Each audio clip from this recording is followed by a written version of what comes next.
as I float along, ghost upon a hill.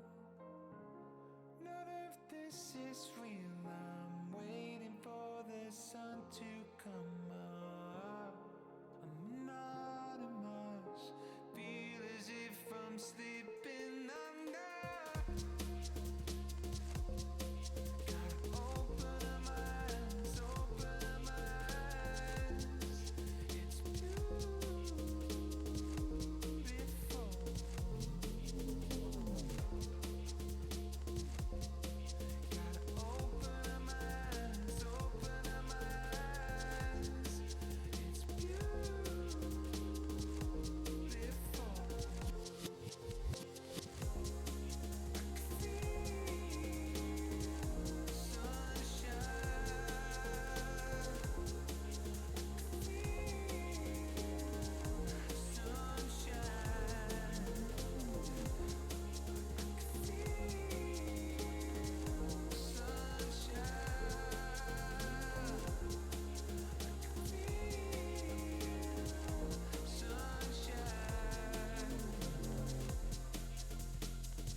Time is lost, walls are closing in.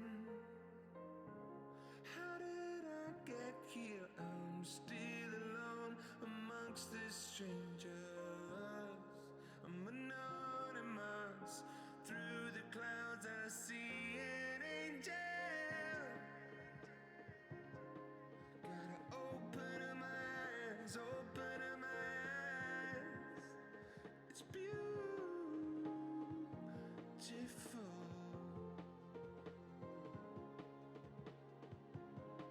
Gotta open my eyes, open my eyes. It's beautiful.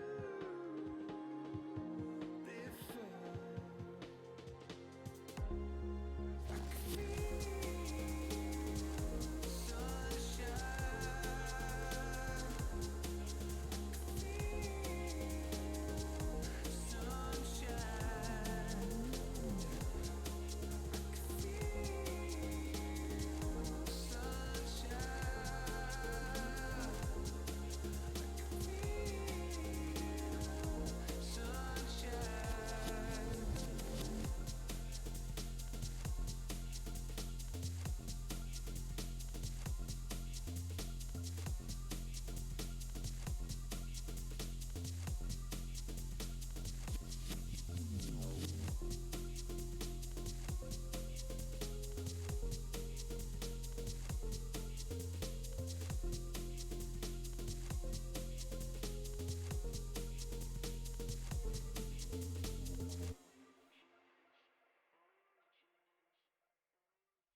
Hey there, travelers. My name's Kai. Welcome to Proudly Radical.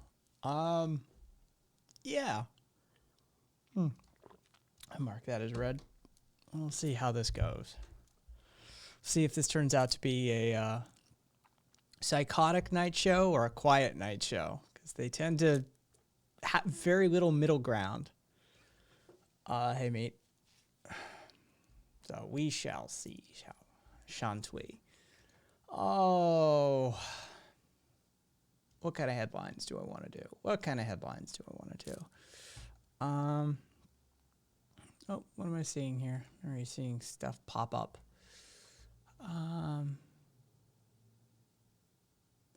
Sell it over in Discord. Okay, came back. Yeah, I was gonna say it's gonna reload. Oh, Chud God, bless us with thy presence. So after the Ohio incident with the Trump rally and leaving out the attendees, because the logistics for the buses hadn't planned for airport traffic, and they ended up with 9 that I'm aware of individuals sent to hospital because of exposure and hypothermia. Now, the latest Trump rally in Tampa, Florida, sent 17 attendees to the hospital because of the heat rather than the cold. I just, there's a certain beauty to it. They,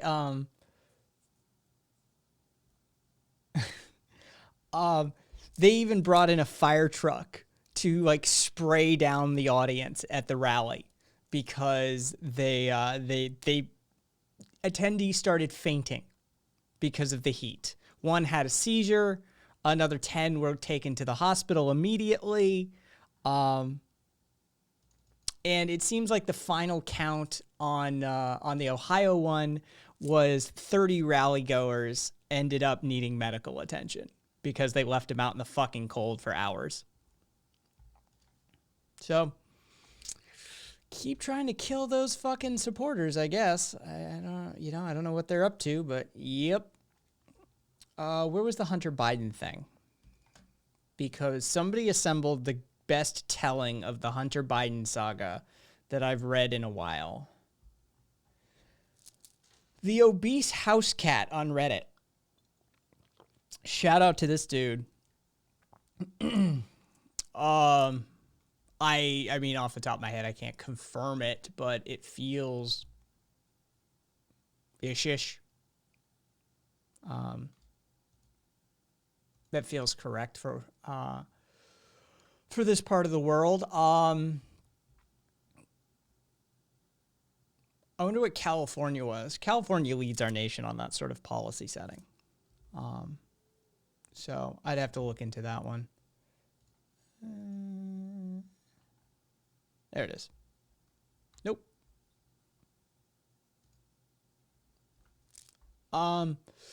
So if you wonder why all the chuds are fucking yelling about Hunter Biden, yeah, that'd be nice. This is sort of the telling of that story, right? This is the telling of that story. Hey, Tuna. This is the telling of that story as it has unfolded thus far.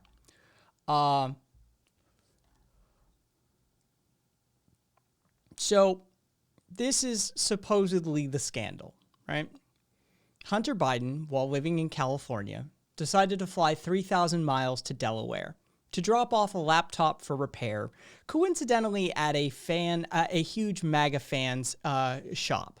He also decided to never attempt to pick up the laptop. There is security footage of it, but it got lost.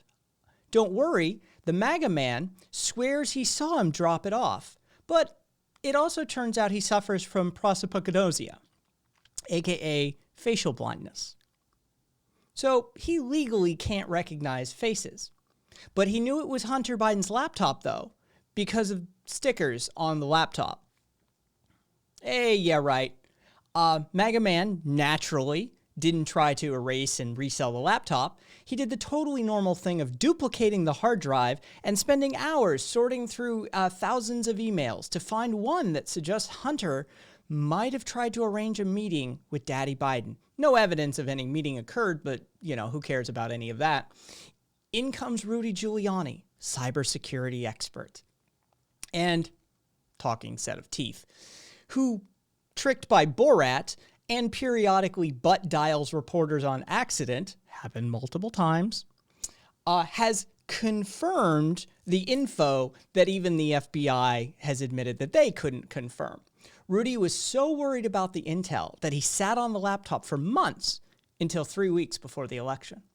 Naturally, this proves that Hunter Biden was into pedophilic devil sex too, but the proof is secret and for Rudy's eyes only.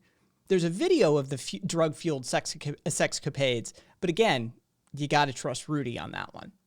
Now, Rudy refuses to send any electronic proof of the emails to anyone, but it's definitely real and definitely exists.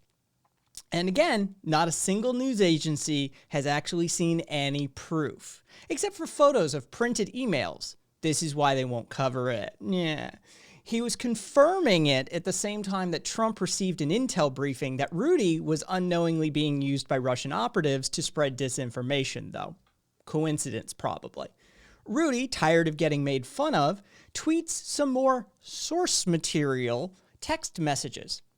Except the text is in an app that didn't exist at the time of this supposed happening. Literally in Russia. This is also investigated by a Real Post reporter who refused to put their name on it as no part of it could be verified. Several news outlets have also passed on the story for the same reason, including Fox News and the Wall Street Journal. But one of Sean Hannity's producers ended up picking it up. Now comes a guy named Bobulinski. Allegedly, he met with Biden to discuss a Chinese business deal. He has proof, of course, documents, he says. Naturally, he hasn't actually released any of those documents. The Wall Street Journal opinion section publishes a Bobulinski piece. Note, opinion section, not news, as they couldn't verify anything either. It alleges the above Chinese deal. The very next day, though, the Wall Street Journal news section refutes the entire thing, using Bobulinski's own source material to refute him. Here comes Tucker Carlson. He's about to release a bombshell. All the emails, proving everything. Unfortunately, these apparently only existed in physical copies. The emails, electronic mails, only existed as one physical copy. Got that? Sadly, these printed, non-electronic emails were lost or stolen in the mail, and no one ever made a copy, so we never may know which dog ate Tucker's homework or who made up this made-up story. But wait, there's a recent development. UPS has confirmed it's not lost, it's just in transit. And now, as of today, Tucker Carlson has gone on his own show and said, well, let's not be too hasty in the judgment of Hunter Biden, as we're not certain as to the nature of the evidence.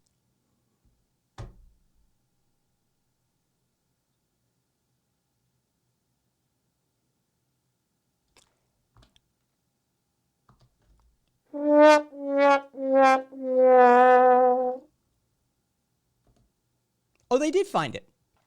They did find it here. And immediately Tucker backed off the point. He immediately went to the position of, let's not be too hasty to judge, because we don't actually know if it's proof or evidence. Yeah. The whole story is stupid. The whole story is stupid. From beginning to end. The shop owner who has facial blindness, legally facial blindness, and is legally blind, who is certain it was Hunter Biden's laptop because he saw him, and there's security footage that doesn't exist because it was lost too. I mean, come on. Post it, Frackle, sorry. Fraggle Rock. I know it's not the same, but thank you. I'm saying that if you're wearing your glasses, Eeyore, and you came to me and said, I'm for sure an eyewitness, and I saw this guy, I would have to say you are legally blind without your glasses. You are not a reliable witness. That's how it works.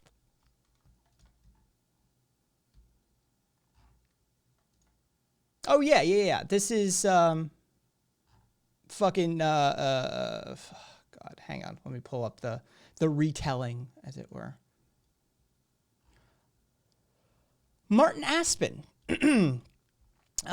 Next up is Martin Aspen, a Swiss intelligence operative.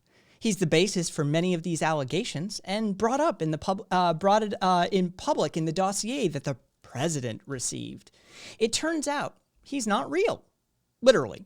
His face is a computer-generated face using one of, we think probably the NVIDIA algorithm, but there's a few that could have been used. But he's a generated face. They gave him a fake LinkedIn profile at a fake company.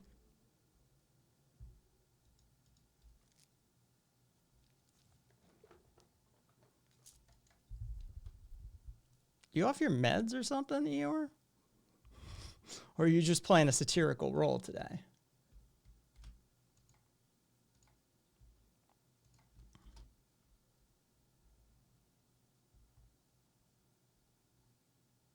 There we go.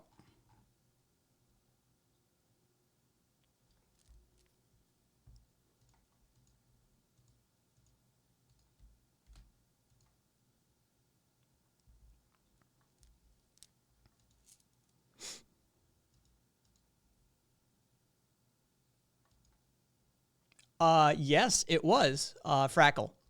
Tucker is a straight grifter. They did launch a successful defense against a lawsuit launched against him in court. And the Fox News legal defense team argued that no reasonable person would take Tucker Carlson as a news source, that his show is entertainment only.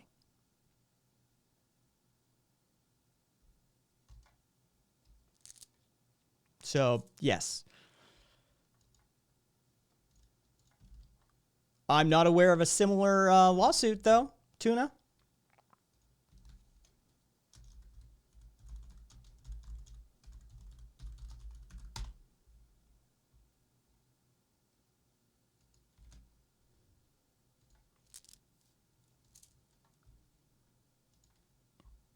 Okay, but we're talking about Tucker Carlson. Like, talk about mad whataboutism happening between the two of you. Well, what about... Yeah.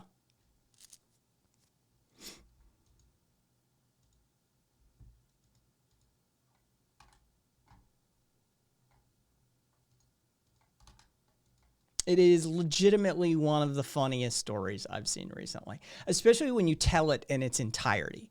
And you include the parts about the huge MAGA fan who is legally blind and suffers from prosopagnosia, facial blindness, which I do too.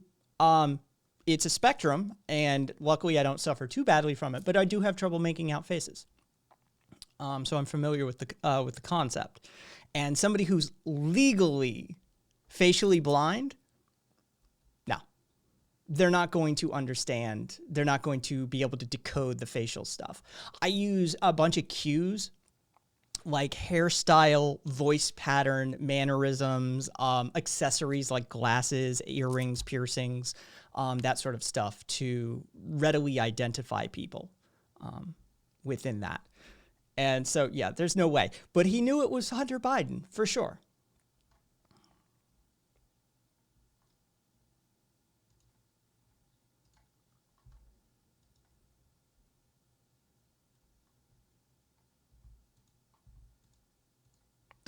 Yeah, exactly, Fraggle. The whole thing is fucking goofy from beginning to end. It reads like the Book of Mormon. It really does. It reads very much like the Book of Mormon. It reads like the tale of the creation of Mormonism vis-a-vis Joseph Smith. No, I've got these magic plates, but only I can read them. Nope, you can't see them. Only I can. Come on. This is not the foundation for empirical evidence. This is not how you prove something.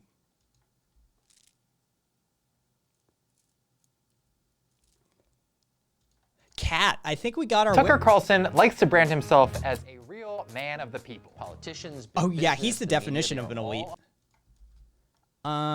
Let's watch it. Why not? Oh, it's Vox. It's gonna drive a few people insane. Tucker Carlson likes to brand himself as a real man of the people, Politicians, big business, the media, they are all on the same side. taking on the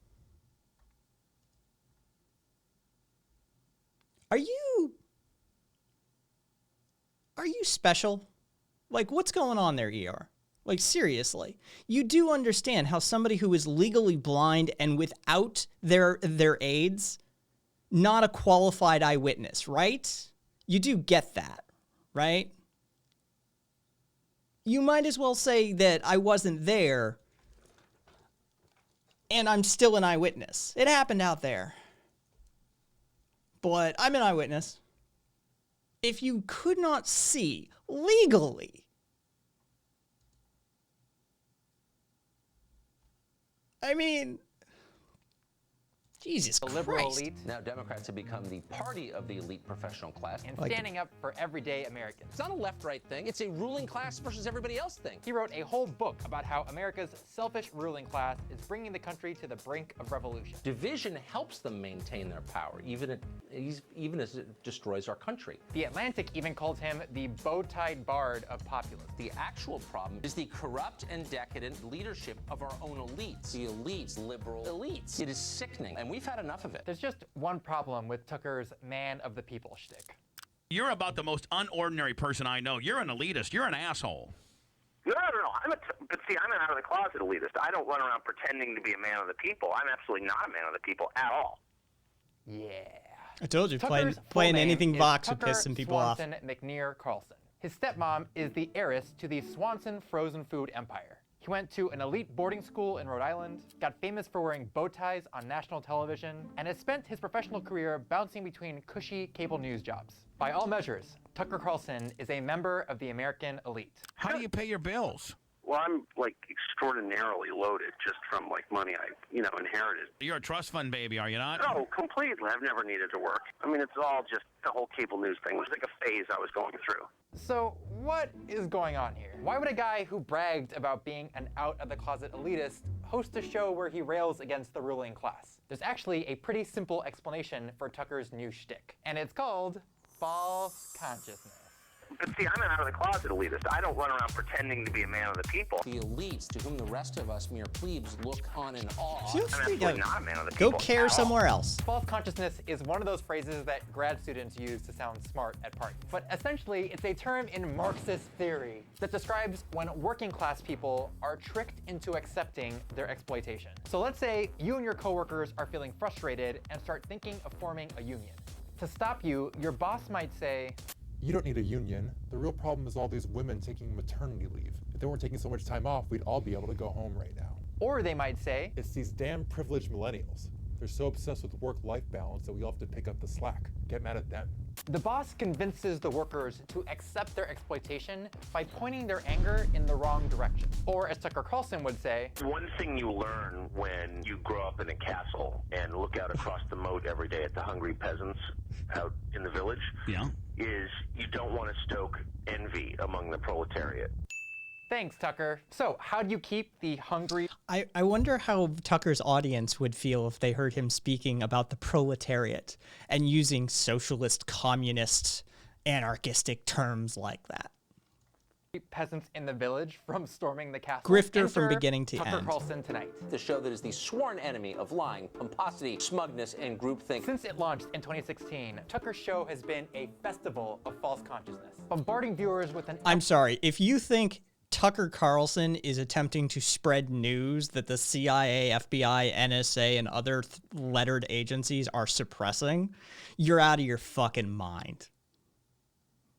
endless supply He's a of part of a multi-billion-dollar apparatus set up by Rupert Murdoch that serves the purposes of right-wing propaganda. culture war bullshit. Could transracial be the new transgender? What's upsetting about lady-specific Doritos? If yoga is racist, is hot yoga more racist? To be fair, this isn't unique to Tucker. No, but Bikram yoga, which is hot yoga, is Bikram himself is a special guy. Let's just put it that way. That motherfucker was a rapist and molester and assaulter. He was problematic. That's why we call it hot yoga now, not Bikram yoga.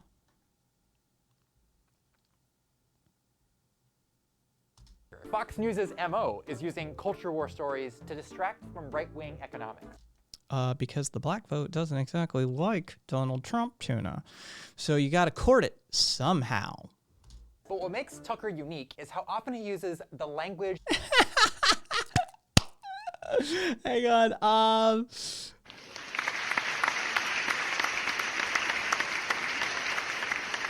And the award for this stream's most amazing comment yet. Of anti-elitism while ignoring You do realize that leaves 69% not polling for Donald Trump, right? real exploitation. Take the 2017 Republican tax cuts, for example. It's over the two-thirds. largest tax cut in the history of our country, and reform. Republicans spent months promising Yeah, none of that scares me. their tax cuts would help the You're middle class, adorable. including during several segments on Tucker's show. This is really about a middle-income tax cut, okay? That, of course, turned out to be a scam. The overwhelming majority of those tax cuts went to corporate shareholders And 50 Cent has already said he's not voting. Hey, thank you, Walter. Walter, water filter salesman. 50 Cent already said he's not voting for Trump. CEOs. It's a giveaway to the very rich, permanent tax cuts for corporations, and almost nothing for the average person. So what was Tucker Carlson, populist hero, talking about the week that happened? Racist trees. In Palm Springs, California, city officials are planning to clear cut a grove of tamarisk trees because they're racist. Ah, yes. Racist trees. I'm willing to believe you. Actually, right-wing politics are founded upon Burkean philosophy and basically support for the monarchy zealot. All modern conservatism finds its roots in monarchism. That there was racist intent in planting these trees. Why are we punishing the trees for that? Tucker spent twice as Seems long like a lot talking about pisses you this off, random Eeyore. tree story as he did Including about the tax reality Does that itself. seem a little unfair? If you were a tree, you might feel a little differently. This is false consciousness in action. Convince workers to focus their rage at targets that don't matter, Racist trees. and they'll be too distracted to notice the ones that do. It's a giveaway to the very rich. Don't want to stoke envy. Tucker does this all the time. Last May, Congress rolled back regulations meant to stop Wall Street from creating another financial crisis. The financial institutions spent $200 million in lobbying. This is the kind of thing real populists hate. Big money rules, and the needs of ordinary people gets ignored. But Tucker didn't mention the rollback once. Instead, he was dedicating multiple segments to a random dude who refused to move out of his parents' house, which Carlson saw as proof that millennials were too entitled. I think that probably does have something to do with the safe space movement. So just to recap, instead of It'd be nice if we all inherited millions and millions and millions of dollars, right? Like that, it'd be great if we all just inherited $50 million when we turned 18. talking about bank deregulation, we got one multimillionaire complaining to another multimillionaire about how millennials are too entitled. False consciousness. Amazing the country this is becoming. Amazing. Chronicling it for you in all detail. Last February, Trump made it easier for lenders to give out predatory payday loans, which trapped working class people in cycles of debt they can't get out of. Many of these loans have interest rates of 400%. The move was a huge win for predatory lenders, who Democrats have been trying to regulate for years. This is a lobby that's extraordinarily powerful. They have members. Trump needs to stop encouraging them, Tuna. The members He's a want results. stochastic terrorist in that regard. Tucker didn't mention the move once. Instead, he spent the week blaming Democrats for focusing on identity politics. Elections in this country used to be based on issues, or that was the common agreement anyway. The left is too distracted by global warming or the lack of transgender SEAL teams to pay any attention. You spent 3 days on the racist tree story. False consciousness. Okay, last one. 3 days In on May, the tree House story. Republicans Love it. passed huge cuts to Medicare and Medicaid. This bill cuts taxes for massively high-income people by hundreds of billions and cuts the health care of low and middle-income Americans by hundreds of billions. If there was ever a time to get mad at the elite, this was it. I think this is one of the largest pure redistributions from poor to rich in one bill we've ever seen. But Tucker Swanson Carlson treated the whole thing like a big joke. The left has had a full psychotic break. Then he turned to the stories that really matter. atheists getting rid of a park bench in Pennsylvania, Michael Moore saying something mean about Trump, and a random academic paper suggesting we should eat bug meat. When Al Gore starts serving crickets for lunch on his private jet, I'm in. The largest redistribution from poor... Chipolines are fucking delicious. Anybody who's been to the Oaxaca region of Mexico can attest to this, or really even anywhere in the southern border region. They're fucking delicious. You pull the legs, you pull the wings, maybe pull the head, you deep fry them, you toss them in a little lime, salt, chili powder, maybe a little cumino, and they're goddamn delicious. Yeah, Cat fried scorpions or his shit. Like, dude, insects are goddamn delicious, and the Western societies need to get over that shit. Hey, thank you, Frackle. Yeah, they need to get on board. It's cheap, efficient, sustainable, higher protein per capita per weight ratio protein content than red meat. It's fucking delicious. Meat Tray loves bugs. Frackle with gone, man. Yeah. We've ever seen. Don't want to. Just a bunch of yeah, right in with it as well. Yeah, it's just a bunch of fucking snowflakes, right? That are too afraid to eat it. Stoke envy. The goal of Tucker's show isn't to challenge the elite. It's to make sure you never realize who they are. To get you so mad at atheists, feminists, immigrants, millennials, trans people, college students, pot smokers, vegans, the NFL, Brooklyn witches, and Lena fucking Dunham that you don't get mad at the people who are actually in charge. If you care about America, you ought to oppose the exploitation of Americans. For now, those leaders will have to be Republicans. There's no option at this point. Tucker Carlson isn't a populist, he's a safety valve. A way to make sure that if the hungry peasants in the village get angry, they don't take it out on the party giving tax cuts to him or his multi-billionaire boss. You're his bitch. I'm 100% his bitch. Whatever Mr. Murdoch says, I do. I would be honored if he would cane me the way I cane my workers, my servants. He's a phony. And if that sounds harsh, don't take it from me. Take it from Tucker Carlson. In 2003, talking about Bill O'Reilly, the man whose Fox News slot he would one day take over. I think there's kind of a deep phoniness at the center of his shtick, because it's sort of built on this perception that he is the character he plays. He is every man, this kind of, he's not right-wing, he's a populist, fighting for you against the powers that be. He's good enough to have fooled a whole bunch of fools, Mitre. So yes, I agree. And that's great as a shtick, but I'm just saying the moment that it's revealed not to be true, it's over, right? Because the whole thing is predicated on the fact that he is who he says he is, and just nobody is that person, especially not someone who makes $1 million, you know, or many millions a year. Thanks for the bit, Kat.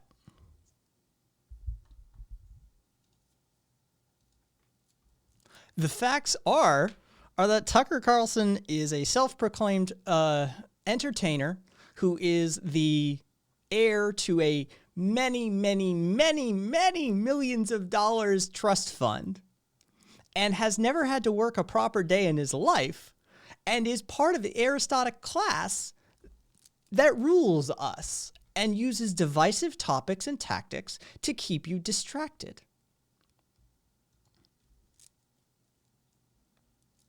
That's the truth. He's not working to uproot the deep state.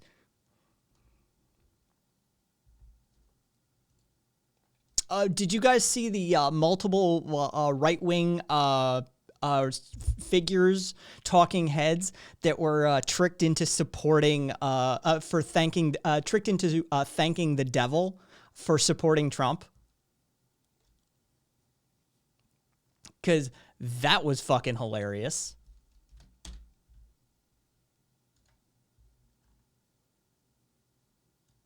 Eblis, it's... All right, so first thing you need to know, Iblis. I wish Timmy were here. He would love this bit. Iblis is Arabic for Satan. All right, this is the first thing you need to know. IBLIS, Iblis.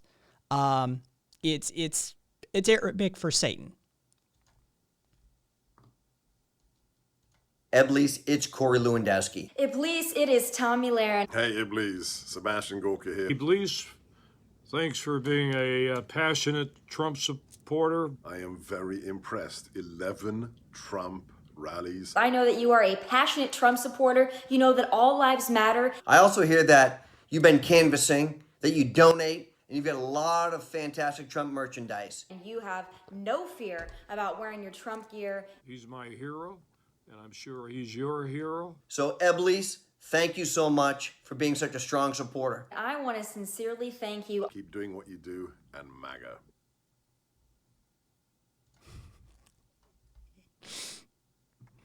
It helps to, Eblis, you know, just have a cursory knowledge.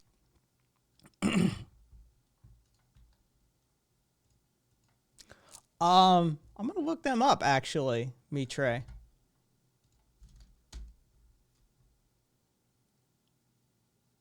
I mean, I don't really like metal. You know, that's not my thing.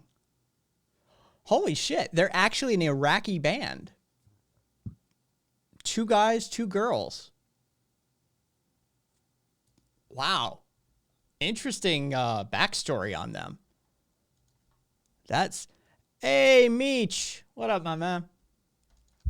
Yeah, they literally risked their lives for their music. Fucking that's as metal as it comes.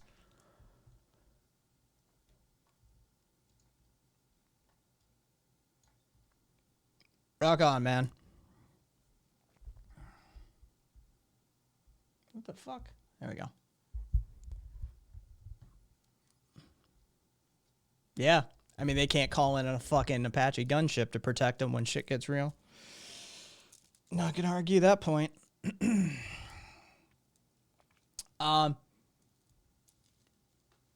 Svalder. You've got your soup ready. Svalder. I'm gonna just look on band, because there's a battle of Svalder. Metal Archives. Cool.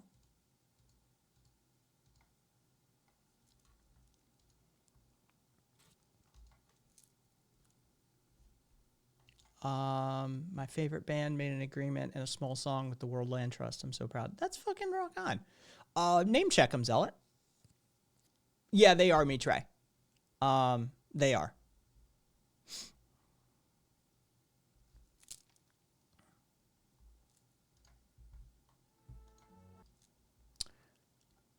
Nightwish Ad Astra. Hey, thank you for the follow. How am I supposed to say your name? Symphonic Metal. I will listen to that off stream. Seeing as it looks like it's got a whole bunch of shit attached to it that would be DMCA worthy. So I'll check that out a little later. Hey, J Miles.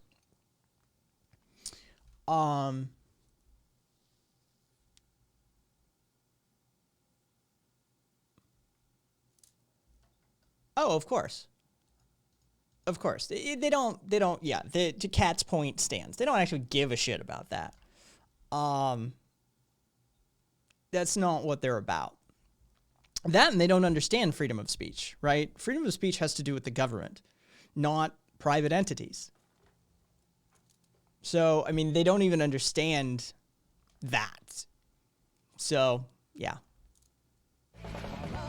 Hey, thanks for the follow, Nomad.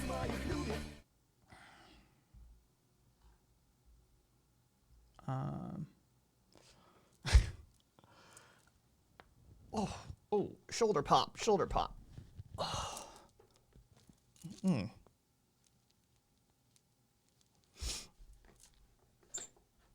Oh, what do we got? Let's see. Trump administration dismantles firewall for editorial independence at U.S. Oh, yes. This is Global Media, right? Yeah, the U.S. Agency for Global Media, which is officially, which is our propaganda arm. U.S. Agency for Global Media is our official propagandist on a global stage. And so it's really interesting to see some of the stories coming out of this incident of how, you know, he scrapped the federal regulation designed to protect the editorial independence of Voice of America and that sort of thing. it's a little insane to see us talking about our propaganda arm that openly.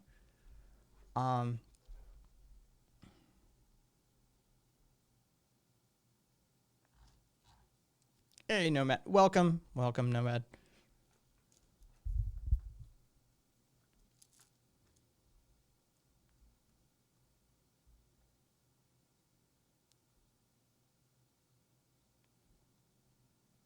Yeah, you probably don't want to be on the internet then. It's probably not the place.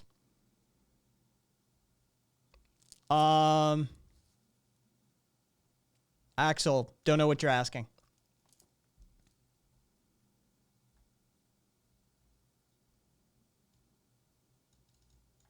I know, right? Supporting the likes of Tucker Carlson and saying that he's waging a righteous war against the FBI and the CIA and the other deep state operatives probably isn't the place to put your head either if you want that more loving and supportive world.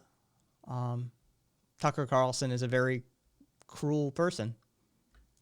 He's a wealthy elitist who seeks to divide and conquer the proletariat.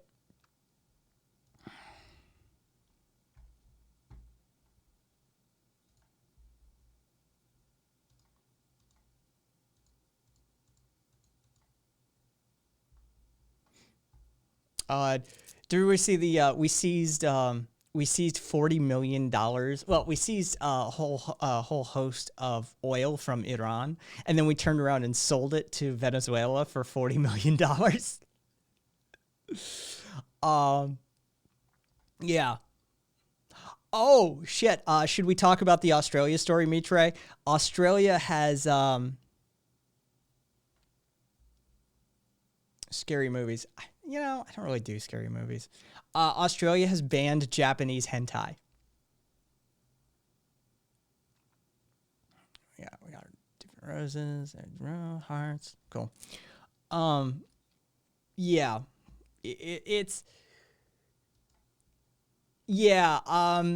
basically they're claiming that it's a hardline stance, and they've invoked some child pornography stuff as well, but they've deemed it illegal pornography. And so hentai is now on the Australian customs list of banned importation. Yeah. It's... I mean, based on what Australia's been up to this year, with the mining, with the demolishing, with the cutting downs, with the, with the destruction of habitat, this needed to be at the top of their list. Hentai smuggler does have a ring to it.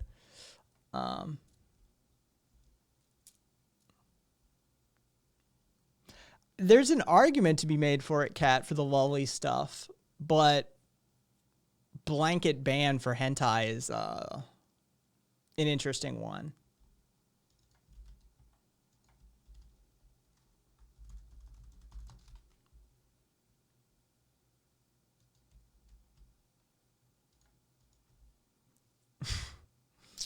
LNP, for our non-Australian listeners and viewers and chat members, is the Liberal National Party. Queensland? Or is that a national one? It's the Liberal National Party. Yeah, that's right. Sorry. Yeah.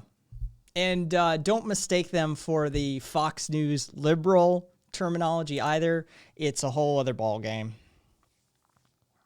They... let's just say they have no problem buddying up to mining interests and racist interests and, undermining the unions and the proletariat. And they're a special group. ALP is Labor Central. Was hentai a problem? Like, how did it become a thing on the agenda? I couldn't tell you the origin point of... Hey, back up. Of how it became a problem. Let me see if I can find it. Sterling. Nope. I'm sorry. Okay, so you want to know who brought this up? For the Aussies, this is who's responsible for this bullshit. Best Upper House MP Connie Bonaros, Bonaros. AOMG. And then federal Senator Sterling Griff sided with Bonaros and launched a motion in Parliament. So that's who really brought this up and got it done.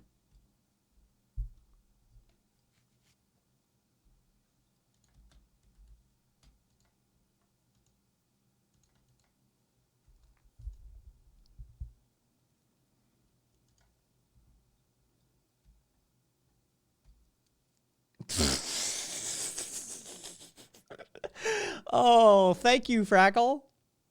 Thank you. We'll put it on screen.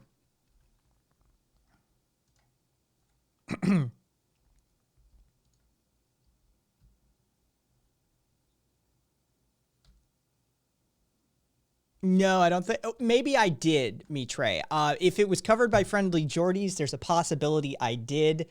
But outside of that, maybe not. There's only a few. Wait, Howard. Shit, some of this is ringing a bell.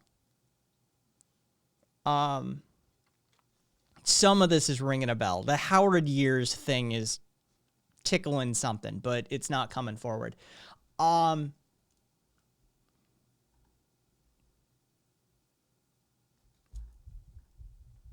Is it illegal to post? Don't know what specifically you're asking, Nonus, but if you want to post a link in chat, by all means, you're free to do that. I wish I could say this is the first time this has happened.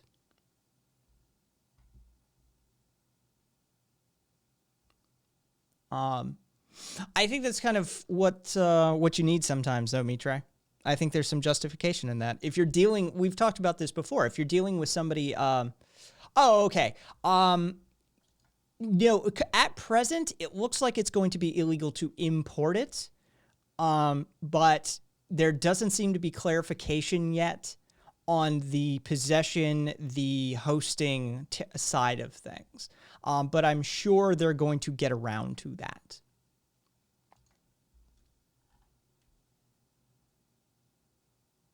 It's centered around the Australian Border Force as to who's handling this. Oh, Jesus Christ.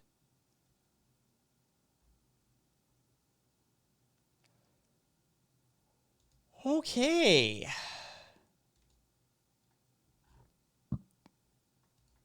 Well, that's interesting, Mitre. Yes, correct, Nomad. Let me try and pull the ABF statement.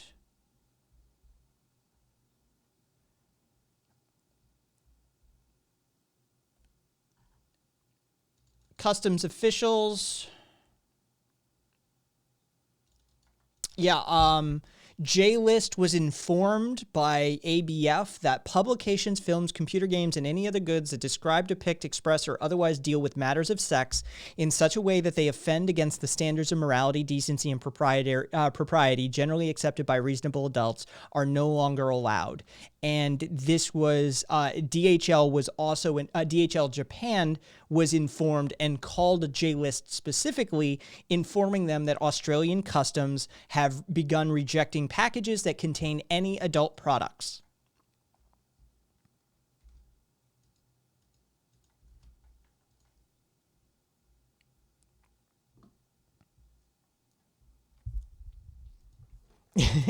Exactly, Axel. Imagine when they discover printers. Yeah,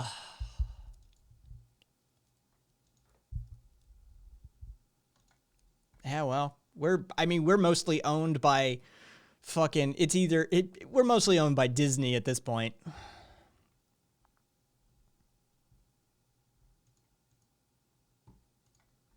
So who's the piece of shit? Sergeant Jonathan Mattingly has experienced severe trauma, mental anguish, and emotional distress because of Kenneth Walker's actions on March 13th. Walker's conduct in shooting Mattingly is outrageous, intolerable, and offends all accepted standards of decency and morality, the lawsuit says, citing one of the legal standards for intentional emotional distress.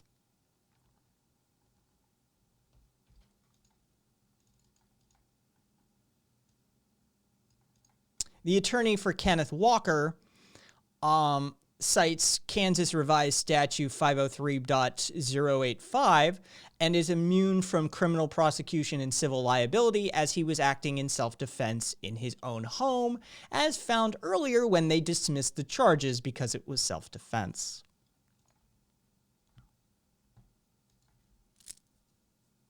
Thank you, Frackle. I try. I can't do accents, but I can do emotive inflections. Not as the U.S. sucks, but at least we have our porn. We have good supply lines for a whole bunch of stuff in the U.S. Place sucks, but we can get stuff really well. I know, right? I know. Silly me. OMG. Silly me. It's just... What are you thinking, Kai? What are you thinking?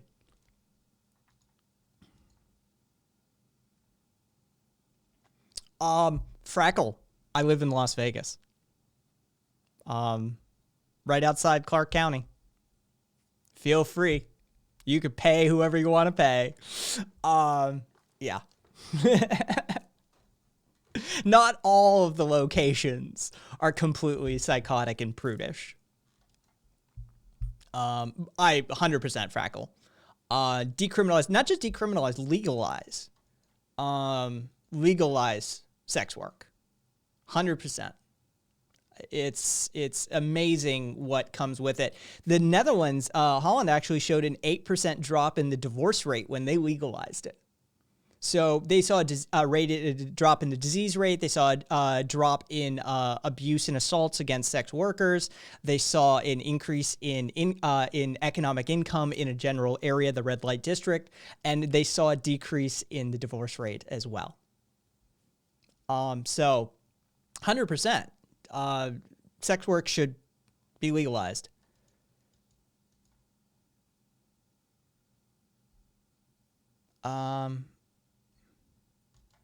Well, I mean, you know, tuna.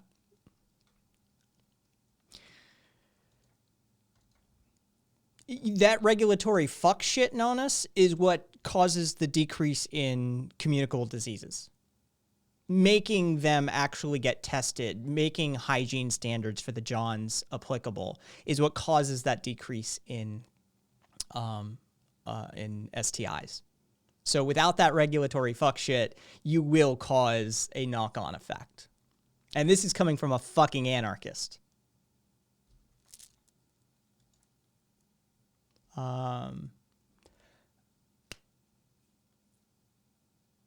Las Vegas sex workers aren't technically legal, OMG. You have to go outside Clark County to find a legal sex worker. So Clark County itself proper doesn't legalize sex work. It's the rest of Nevada that legalizes sex work. Just a point of thing. So you have to go up to like the Bunny Ranch or something like that.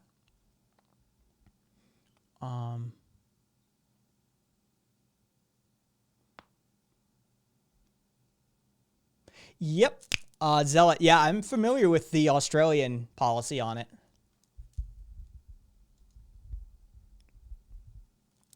Yeah, but decriminalization is only the first step. That's the thing. And you can look to other places. You mean you look to the Netherlands or Australia for how this works. Yeah. Yeah, every brothel needs to have easily accessible showers. Yeah, it's a whole thing. Like, I know in Australia, like,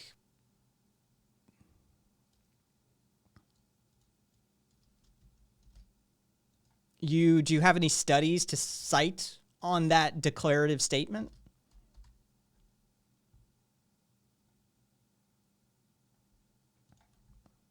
Fuck it, I'll do it myself.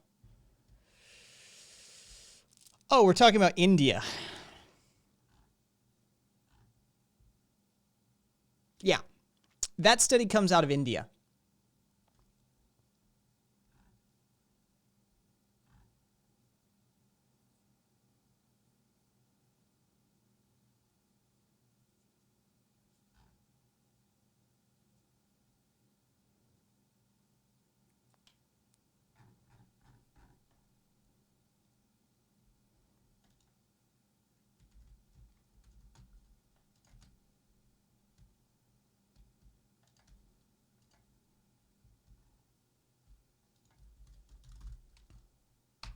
Help if I spell correctly.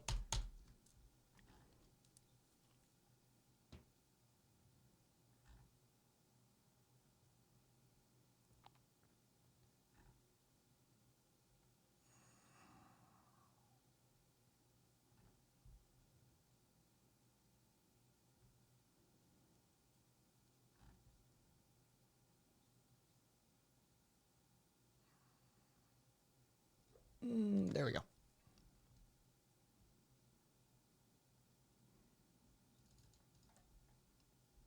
Yeah, and that's a conflation of a few different ideas here, because Amnesty International just called for an end of the Nordic model of criminalizing sex workers as a half step. Human Rights Watch,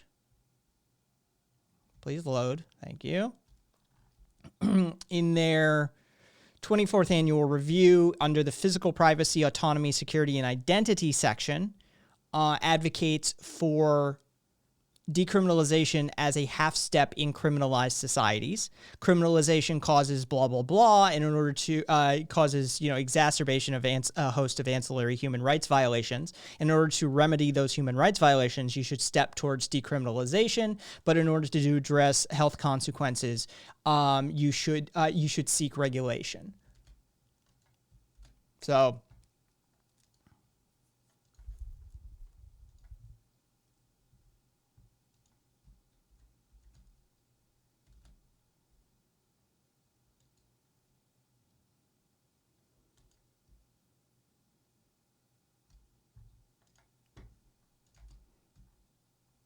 ugh, fucking pop-up bullshit. I'm not gonna read your fucking website if you put a fucking thing in my face. Who is this? Oh, it's Business Insider, of course.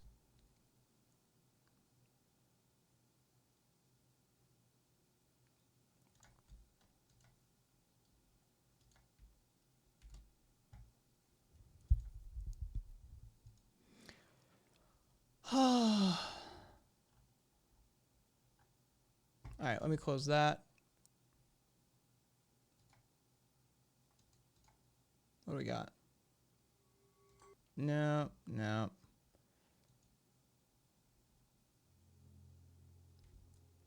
that'll apply. All right.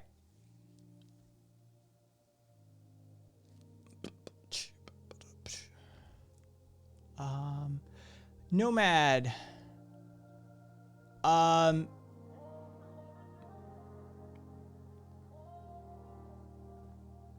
Nomad, what do you want to know? Of course, I can go and inspect the fucking elements and delete it, but on stream, dude, I'm an IT consultant from the age of 24, right? Like, trust me, I know, but I'm not gonna bother. Like, it's just a fundamental thing. If it's a modal overlay on your website that bypasses like uBlock origins, I'm not gonna bother unless I have a real need for it to do like an inspect element and remove it. Otherwise, fuck your website. I can find the data elsewhere. Yeah, I saw you were saying like you're trying to find how closely aligned our views were earlier on. What do you want to know? Feel free to ask away. Tuna, I have done all of those. I was put in front of a mainframe terminal at age 4 by my mother in a hospital network. By 14, I was doing custom programming work. By age 23, I was doing large-scale service for a local company here in Las Vegas that serviced the Strip and other, let's just say, back-end business entities that supply the Strip. And by 25, moving into 26, I had fully set up my own shop, a one-man shop, and I would do wholesale network infrastructure, security ops. My programming specialty when I first started was encryption algorithms. So I was familiar with security very early on. Studied my CISP, did my CCNA and my CCIEs. So I have seen a good portion. The traditional definition, Goran, is for hack is getting drugs for the casinos. No, more like flowers and shit, actually. I follow the traditional old school like MIT definition. So you're a one-man managed service provider at CCIE, bro. Your life is pure beast mode. I burned out, Tuna. I burned out. By 34, I had basically started. I had started on the decline of what I wanted to do. No, Zealot, it is not. But I follow the traditional definition. A hacker is traditionally just a system administrator who knows their network and their devices top to bottom. And so they're going to know where the weak points are. They're going to know where to probe. They're going to know where to look. They're going to know how to manipulate and otherwise alter the native state of the system. So I much prefer that sort of as a definition. And so, you know. Yeah, I started... yeah, you should have landed the shot, OMG. Okay. Sorry, guys, I'm ignoring Nomad after I prompted him. So on the spectrum of how much agency to resist oppression the working class has, where do you lie? All of the agency? How do you wish me to phrase this? Because I am a core anarchist, right? Collapsing down of hierarchical power structures into a heterarchy and the philosophical challenging of power and authority mechanisms. So on that foundation, the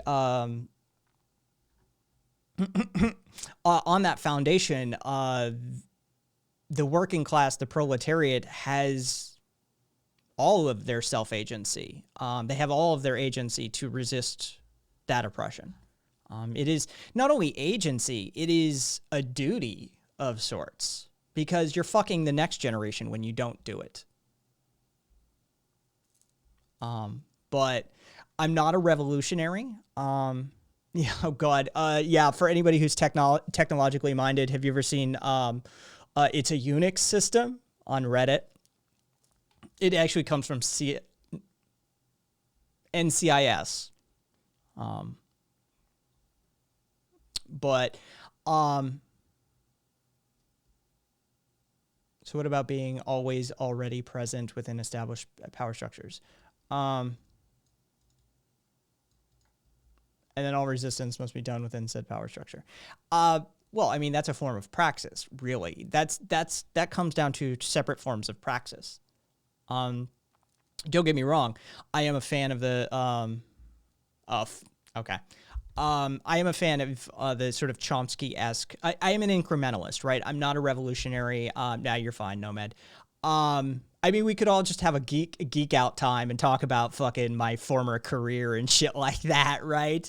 But I mean, honestly, I use my technological skills. We'll put this to bed. I use my technological skills to build stuff for myself, like home automation systems from the ground up, the code, the devices, that sort of stuff. If I need to wire a circuit, I can wire a circuit. It's no big deal. So, you know, I build a lot of my own stuff, including my own 3D printer. So this is how I use my skills now. But for the most part, I have backed off that realm because, like I said, I burned out hard. Being a one-man shop and being responsible for that amount of technology takes its toll on you. So Nomad, Not a revolutionary. I'm an incrementalist. I ascribe to a thing I refer to as the Thesusian method. If you're familiar with the thought experiment of the ship of Theseus or the story of Odysseus, then you know what Theseus is about. Basically, I advocate for a full system replacement while we're moving, right? While we're still under tow. Because having a full revolution in a global, electronic, interconnected, developed society like ours is either messy on a level that I don't think most people could comprehend, or just near impossible. So the best thing that we can do is sort of look at things in a modular methodology and say, okay, what can we swap out? And we can change this piece, and we can change this piece, and we can change this piece, and this piece, and this piece. And each day you can work on a new piece. Yeah, exactly, Nomad. So this is sort of what I advocate for. Now, I advocate for it from an anarchist point of view. I use anarchism as my lens of analysis for philosophies and ideologies and methods of praxis. Thank you, Frackle. It is spread it to the wind, and just if just, somebody's like, hey, tell them where you got it. That's all I ever really want, is a little bit of the ego boost credit. But it's Thesusian method is how I refer to it. And it's I think the best example. And for those of you who don't know the story of the ship of Theseus, basically Theseus goes on a multi-decade journey and they have to replace every piece of the ship. But when they arrive back, the entirety of the ship has been repaired and replaced, but is it the same ship or not? Everybody has a different answer. That's the point of the thought experiment. Physicists, computer scientists, philosophers, they all have different answers. But I use that as the jumping off point. So spread it to the wind. Yes, Nomad. Thank you. That way. Yes. What Mitre says. One of these days I'll know it off the top of my head where I need to point. Yes, it would be impossible when you hey, Linksy, everybody say hi to Lynx. Shut up. There we go. And if you don't know Lynx, she is I'm sorry, Lynx, I'm terrible about it. I don't mean any harm. They're a Canadian streamer, usually during the day, right, Lynx? That's usually your time frame. Middle of the day, sort of American Canadian time sort of stuff. I don't know if you have a fit schedule. Do you have a schedule, Lynx? And if so, let me know. That way I can tell people exactly when to go check you out.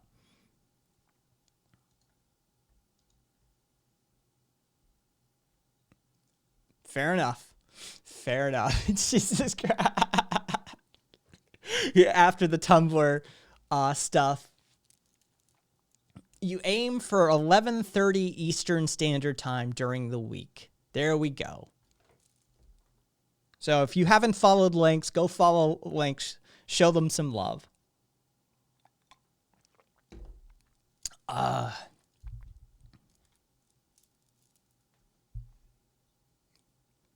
And that's where I met Lost Sue. And Sue is on here, once every couple of weeks. I love talking to Sue. He's a great conversation. I'm glad I met him on your stream, Lynx. All right, so okay, we're quite similar. I'm trying to disengage the capitalist stranglehold on subsistence methods, working with a small group of fermented food lovers, rock on, to reorient away from unnaturally storing products in fridges, which results in both conspicuous and wasteful consumption towards subsistence with priorities, which prioritizes local and productive produce, which can be easily farmed and distributed. Nomad, you would probably love to hear about my aquaponics system that I built in my backyard. I dismantled it last year due to my progressive neuropathy getting to the point where daily maintenance on that system was too much, but I built it probably 7 years ago now. It was complete. I used a 300-gallon farm water tank as the fish containment area. I had carp. I forget what type of carp I had at that point. But I bought a whole bunch of spawn and I bought a whole bunch of fry and raised them to maturity, and then did a few cycles of that. I had a 6 by 12 bed that I used a pond liner in, I did a constant flow system, and I used expanded clay as my medium. I found that I could grow year-round due to the cooling, warming effect and the geographic location where I am, Las Vegas. I found I could produce year-round utilizing that system. You should know by now. Yeah, right. I like doing stuff myself. Yeah. Thank you, though.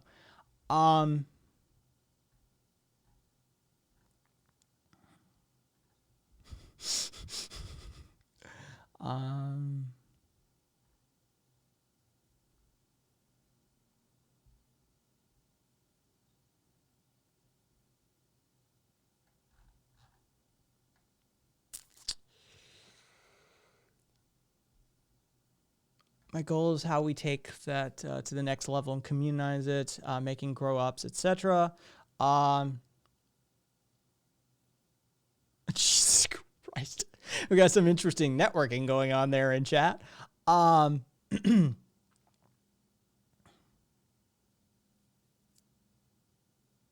just got, I just got an allotment last week, so I'm going to try my hand at some of that. I would say, there you go.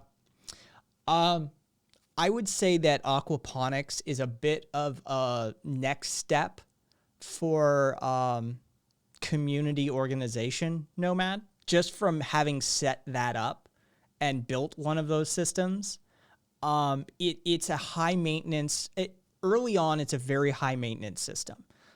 Getting the balance, getting the microbes, getting the pH, getting the nutrients correct and in balance so the system doesn't collapse in on itself, because it will.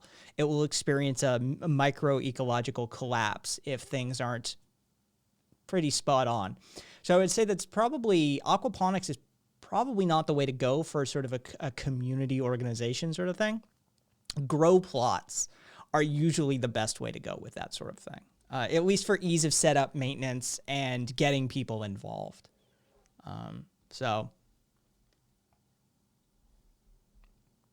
Yeah.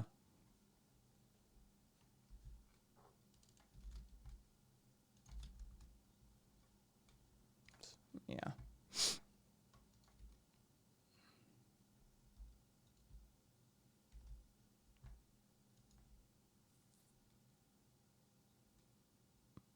Oh, shit, Nomad. Okay, so Nomad, you're in Hawaii. Yeah, you've got an entirely different set of challenges and boons to your growth cycle. So, yeah. I wish you mad luck. And if I ever wash up on the shores of Hawaii, I'll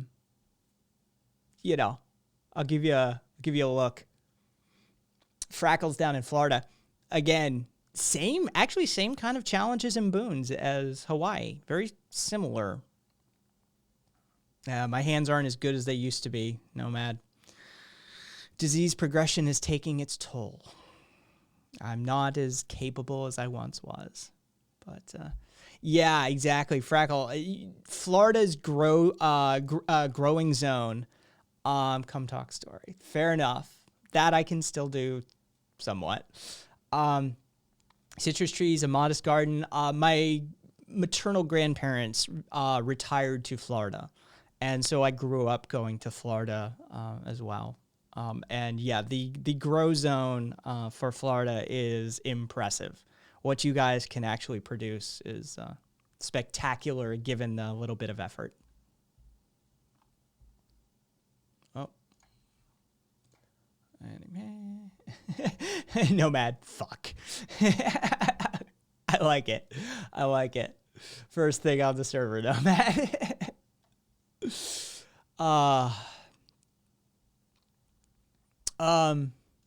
Let me look that word up. Oh, an honored elder. Okay, thank you. Progressive fibromyalgia who just help identify plants and tell us where to plant. I would love. I'm a bit older than I look. Let's just put it that way. I would love to be an honored elder before I check out of this bullshit world. What do we got? Landlord Go announcement trailer. It doesn't. Okay, hang on. Hey, Ginger.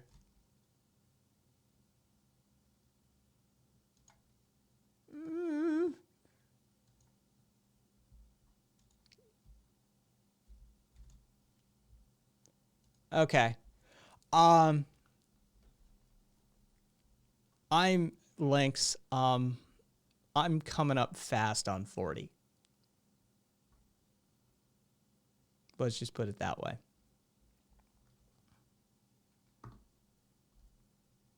So let's check this out.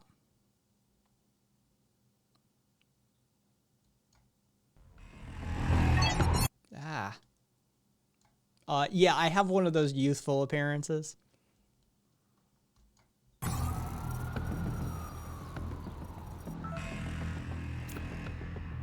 $26. Cool.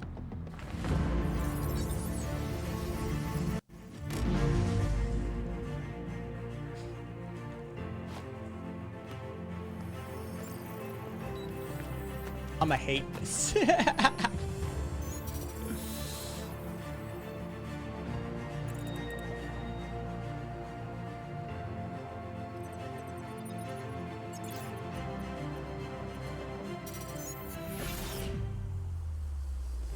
Yeah, I know. This is... So this is sort of an augmented reality situation.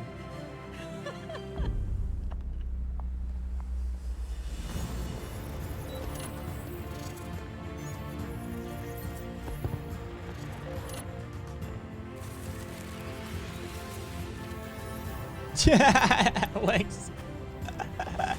Mwah.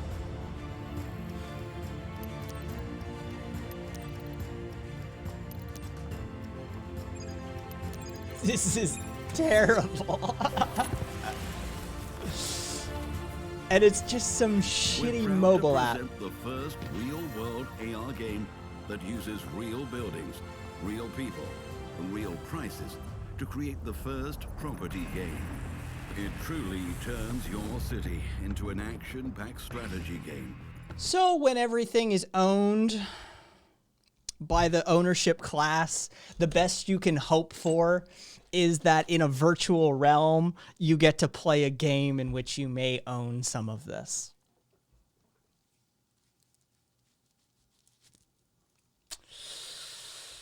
I hate everything about that. Thanks for showing me. Thanks for showing me.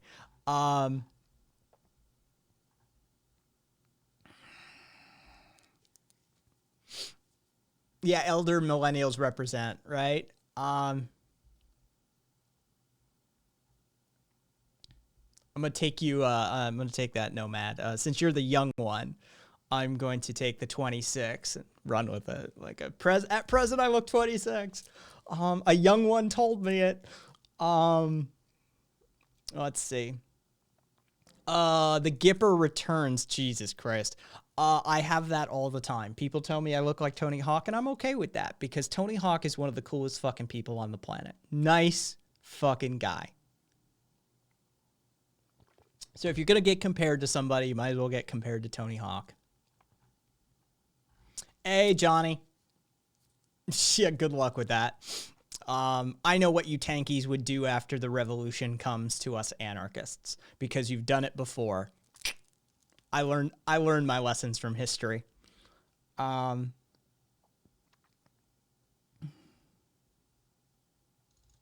Hey, Nano.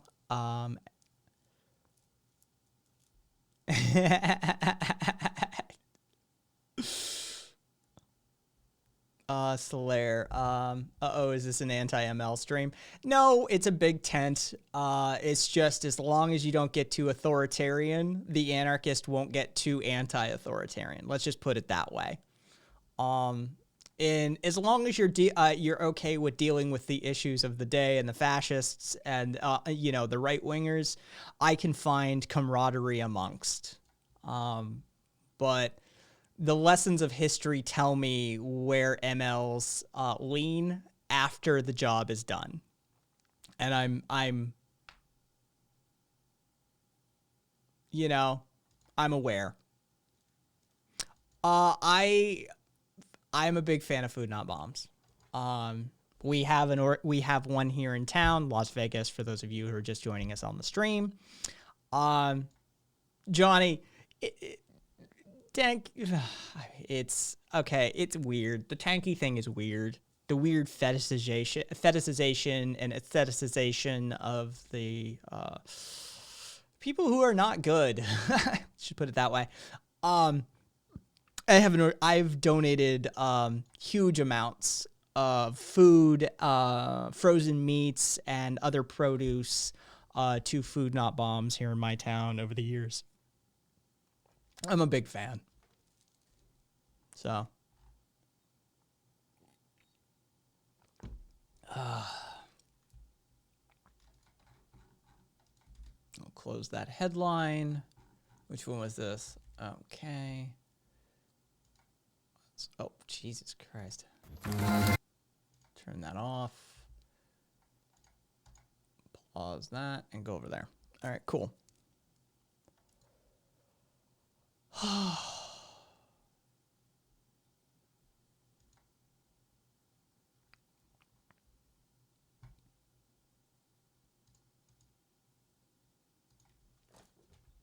All right. So hang on, let me check something really fast. Check my numbers. All right, hour and a half. I'm okay with that. I'll open this up. Does anybody have anything they want to discuss on air? If so, let me know and we can bring you on air with me. Who is messaging me? Based Pickles. Fucking rock on. Thank you for the invite, Nomad.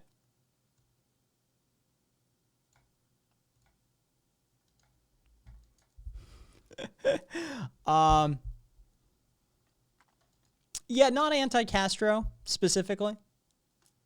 No. Yeah, I mean, I'm a Vermonter by birth, Nomad, so Bernie's in my blood to start with. I much prefer old school Bernie to new school Bernie, but I understand the sort of political calculus that he engaged in order to expand his reach. Sort of a shame. I would love to have the 60s, 70s version of Bernie back, calling for the abolition of the CIA on the Congress floor and stuff like that. Sure, Frackle. Get into the Discord server, !Discord, and move over to voice chat, and I'll bring you to on air.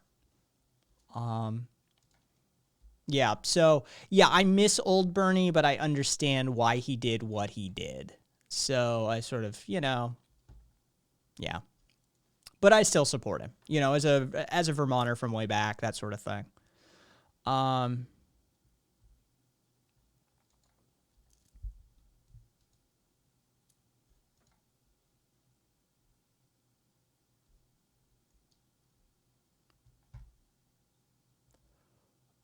We have two. All right.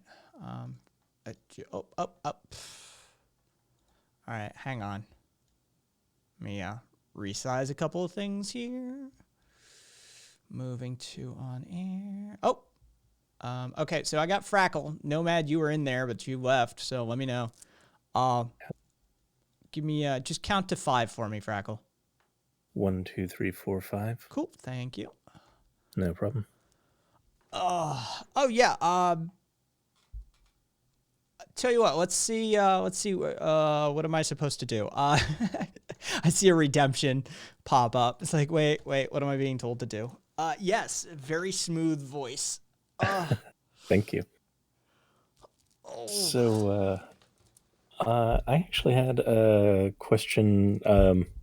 Obviously, leftist unity is fantastic, but leftist disunity is also interesting. And as you are a anarchist and I am a DemSoc, I wanted to get your take on the how do you prevent hierarchy question. Consensus decision making is a big step, and educating in consensus decision making is a big step. Understanding, I mean, that's I'm not gonna go into it, but there's a whole fucking pamphlet out there. I think it's on my server. Okay. That's a big first step, is getting people to understand that you can have a system in which everybody can be treated as an equal, and you can still achieve decision making without bogging the entirety of the system down in that. And then I have an anarcho-syndicalist document on my website, and exclamation and sin in chat if anybody wants it. That sort of does it's a 101 guide. Begins to explore what the scope and scale issues surrounding that, and how you federate and delegate, and those sorts of things. And there's all sorts of ways to ensure that inside the system that you create, that anybody who starts to step out in the form of abuse of powers and that sorts of things, you need instant votes of no confidence, recall votes, and undo votes, and that sort of thing. Right. So, that's always my concern is anytime you decentralize to a certain point. I'm all about decentralization to the community level, but at some point, when everyone is individualistic, people will start to band together, and then they don't have a network amongst the rest of them to defend against that. Yeah, and that's where you need federation. And most people hear federation and they're like, they hear federal government and they, that sort of thing, and they get a little twitchy, especially on the left. But anybody who's come from IT and federated servers and decentralized systems, I mean, this is why I think, I've always been an anarchist to one extent or another, but my technological background really sort of re-emphasized and helped me develop a sensibility about it, about how it actually works and how it can work. Because a good portion of various technologies are fully decentralized. And if people step back, they're like, how does that even work? Well, okay, there's a certain amount that has to be taken on by the individual node. And then there's a certain amount that is shared by the community. And you have to find that division and that split at where the workload differentiates. And once you find that comfortable division, then you deal with scope and scale issues. And decentralization and federated servers. Johnny's losing his fucking mind. It's entirely possible, and it's been done before. And I think, this is the thing, right? I'm an incrementalist at heart, because again, I'm a realist. This is why I argue for something like anarcho-syndicalism as a sort of step in the direction, right? I tell people that what I would like, what I'd really envision in this world, it's a train journey, and we have to change trains at multiple train stations along the way to get there. There is no direct route from here to there. Definitely, yeah. And so it's that sort of pragmatic approach that I bring, that I learned, admittedly, a lot of anarchists don't like me to say this, that I learned from Noam Chomsky. That sort of look, the revolution's not going to work. So Yeah, I listen to a lot of Chomsky and agree with most of his takes as well. yeah, I mean, sure. you have to be Very smart guy. realistic about this. Nomad, you know how to do it. And so, somebody just highlight a message if you need me in chat. I tend to, when I'm having a conversation with somebody on air, chat does go a little bit by the wayside. So feel free to highlight messages, or at least tag me so you get my attention on the screen. Thank you. Sorry. Thank you. Sure. No. Testing 1, 2, 3. Thank you. Love it. Love it. Quick learners. Yeah, just the Chomsky stuff. Like, I started as someone who vehemently supported Chomsky, but then I picked up a copy of the transcription of his interview and his debate with Foucault, and I was like, oh wait, moral relativism has some ground here. And the idea that Chomsky's whole point of view comes from this kind of almost authoritarian place. No? That there is a set moral ground upon which we can develop ideas and develop policy. Well, I think that's informed by the Enlightenment period and the shared common pool that classical liberalism, classical libertarianism, and anarchism flow through and out of. And so there is this sort of moralistic understanding that flows out of the Enlightenment period, that there's a set of ethics and morals that work best for the advancement of humanity to a certain degree. Well, sure. And so I see that as being sort of the source of some of what he talks about. And again, I am informed by many varieties of sources of anarchism at this point as an anarchist, all the way up to somebody like Michel-Luc Bellemare, which is a modernist. And, you know, like not many people have read his shit. And, you know, so I take, when I come across a good idea, I take it, right? It's that simple. And Chomsky had a few good ideas. He had I'm not a devotee of Chomsky. I just stole a couple of his ideas and ran with them, right? Like, oh shit. No, yeah, that's fair. This one isn't. That's absolutely fair. You know, this one isn't nailed down. Yoink.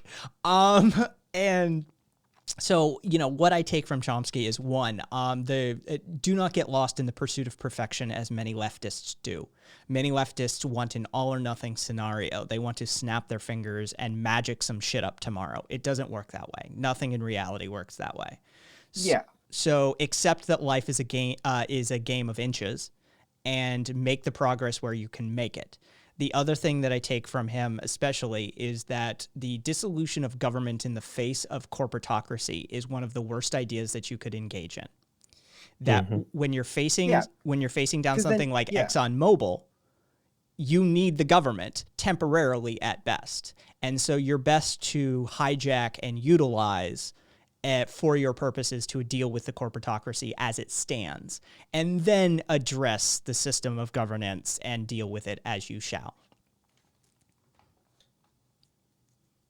No, yeah, I would totally agree with that kind of that take on it. I also take a lot of worth from Chomsky's ideas and from especially his discourse on how the state should be enacting laws and where the citizens are right to kind of to disrespect laws and legality in things. But yeah, I just have problems with what Chomsky says on certain things regarding where his standpoint is philosophically. But yeah, I just wanted to jump in when Frankel was talking, and I think I did interrupt him. So if you want to continue, Frankel.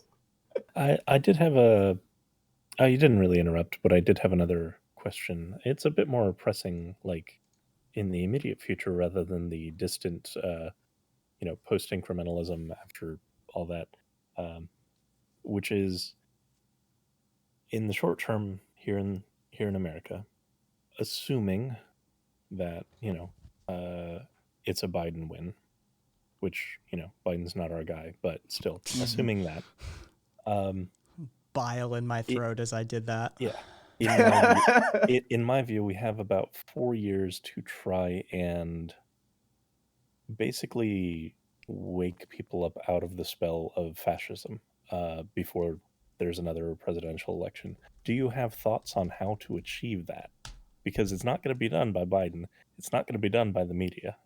Yeah, of course. Like, I've had talks in my own communities, whether online or in person, of regardless of the results of the election, we are going to have a significant portion of the US population that feels, these are the alt-right and conservatives, who feel completely disenfranchised by not only their government, but their fellow Americans, where they've had these 4 years where they've been able to kind of develop their feelings of conservatism and of reactionary sentiment, and they've been able to express that in more and more exonerated terms. And so I've been talking with some of my friends about how do we kind of approach these kinds of not only these kinds of people, but these kinds of communities, and how do we try to reconcile difference. And I think that's something Biden's talked about during his campaign. He's made it a point during his campaign to talk about reconciliation and talk about kind of unity, but to me, that's all hot air. Yeah, it can't come from the top anyway. Like, the problem is divisions between individuals. It's divisions between individuals and divisions between communities. And I think that comes from a need in America and elsewhere in other, in like the West and elsewhere, to kind of, we need to start talking to each other on a day-to-day basis. And I think that's where a lot of anarchism comes from, is we don't engage with our fellow people very much. We engage in sort of these meta circles. Links, love it. Okay, so I'm going to pump into chat because I think both of you are new on the channel. If you want to check that, that's the statement of channel praxis. And if you forgive my oh no, go ahead. My bad. Well, a little bit of the sort of, this is what we attempt to do here. In many channels, you find that circle, right, that you're talking about, that little bit of bubble that leftists hang out in. I have people on my channel that are regulars, a centralist authoritarian. We've had straight up fascists. We've had, right wingers. We've had centrists. We've had liberals. We've had neoliberals. We've had, this sort of thing. I encourage engaging in the dialectic. This is my form of praxis as best I can engage in, with. Yes, even centrists, Johnny, even centrists. They drive me insane, but even them. And so I agree wholeheartedly that what has to happen is a line of communication has to be reopened that has been long shut down. And it's been shut down mainly because of that sort of mainstream media feed, right? It's even more than that. It's more insidious than that. Like, there was a attitude shift. I don't know when it began. It's something that I always grew up with, where you don't talk political disagreements at the dinner table. Oh, well, that's... I would say that began as early as Reaganomics and the Reagan administration, and this whole idea where we have to divide the country to the red and the blue. Well, the politics, religion, sports thing has existed for quite some time. Sure. As a way of maintaining quote unquote polite society. And we see where that got us, right? It means you hold ideas and never have to challenge them. You never have to air them around someone who might disagree. Yeah, you don't have to engage in the dialectic. There's no rhetorical devices needed. There's no, stratagems that you have to employ. It's all just, well, this is what I believe, and you go on with your day. Right. And I think that's really corrupted the ability to even defend your ideas. Like, people have lost that ability to have the conversation. And then the question becomes, how do we establish a discourse? Yeah. And I battle. I love referring to panem et circenses all the time. It's the Latin for bread and circuses. It works. It's worked since the Roman Empire. It works now. It's a good. It works well. Cat Cube. I don't know what you mean by that. Sorry. Sorry, I'm catching up on. I'm sorry. I have a tendency to use multisyllabic terminology. It's just how I speak. I mean, God knows I've been raised in academia, and I still talk like, you know, a mud rat. Yeah. I mean, I also have a tendency to toggle back and forth, especially in my writing. I like to use, shall we say, commonplace vernacular and more rough terminology as a point of emphasis, right? Absolutely. A good fuck every now and then really drives the point home. Hence my introduction to your Discord. I think, and we're disregarding expletives, but I think intentionally code shifting can be widely useful in terms of kind of establishing yourself and kind of showing where you stand. I see it as a form of praxis as well, because there's so many people on the left that are so, and look, this is a whole safe space conversation, but there's so many people on the left that aren't willing to engage at that level that my visualization for it, my analogy for it is go down and have this conversation at the docks.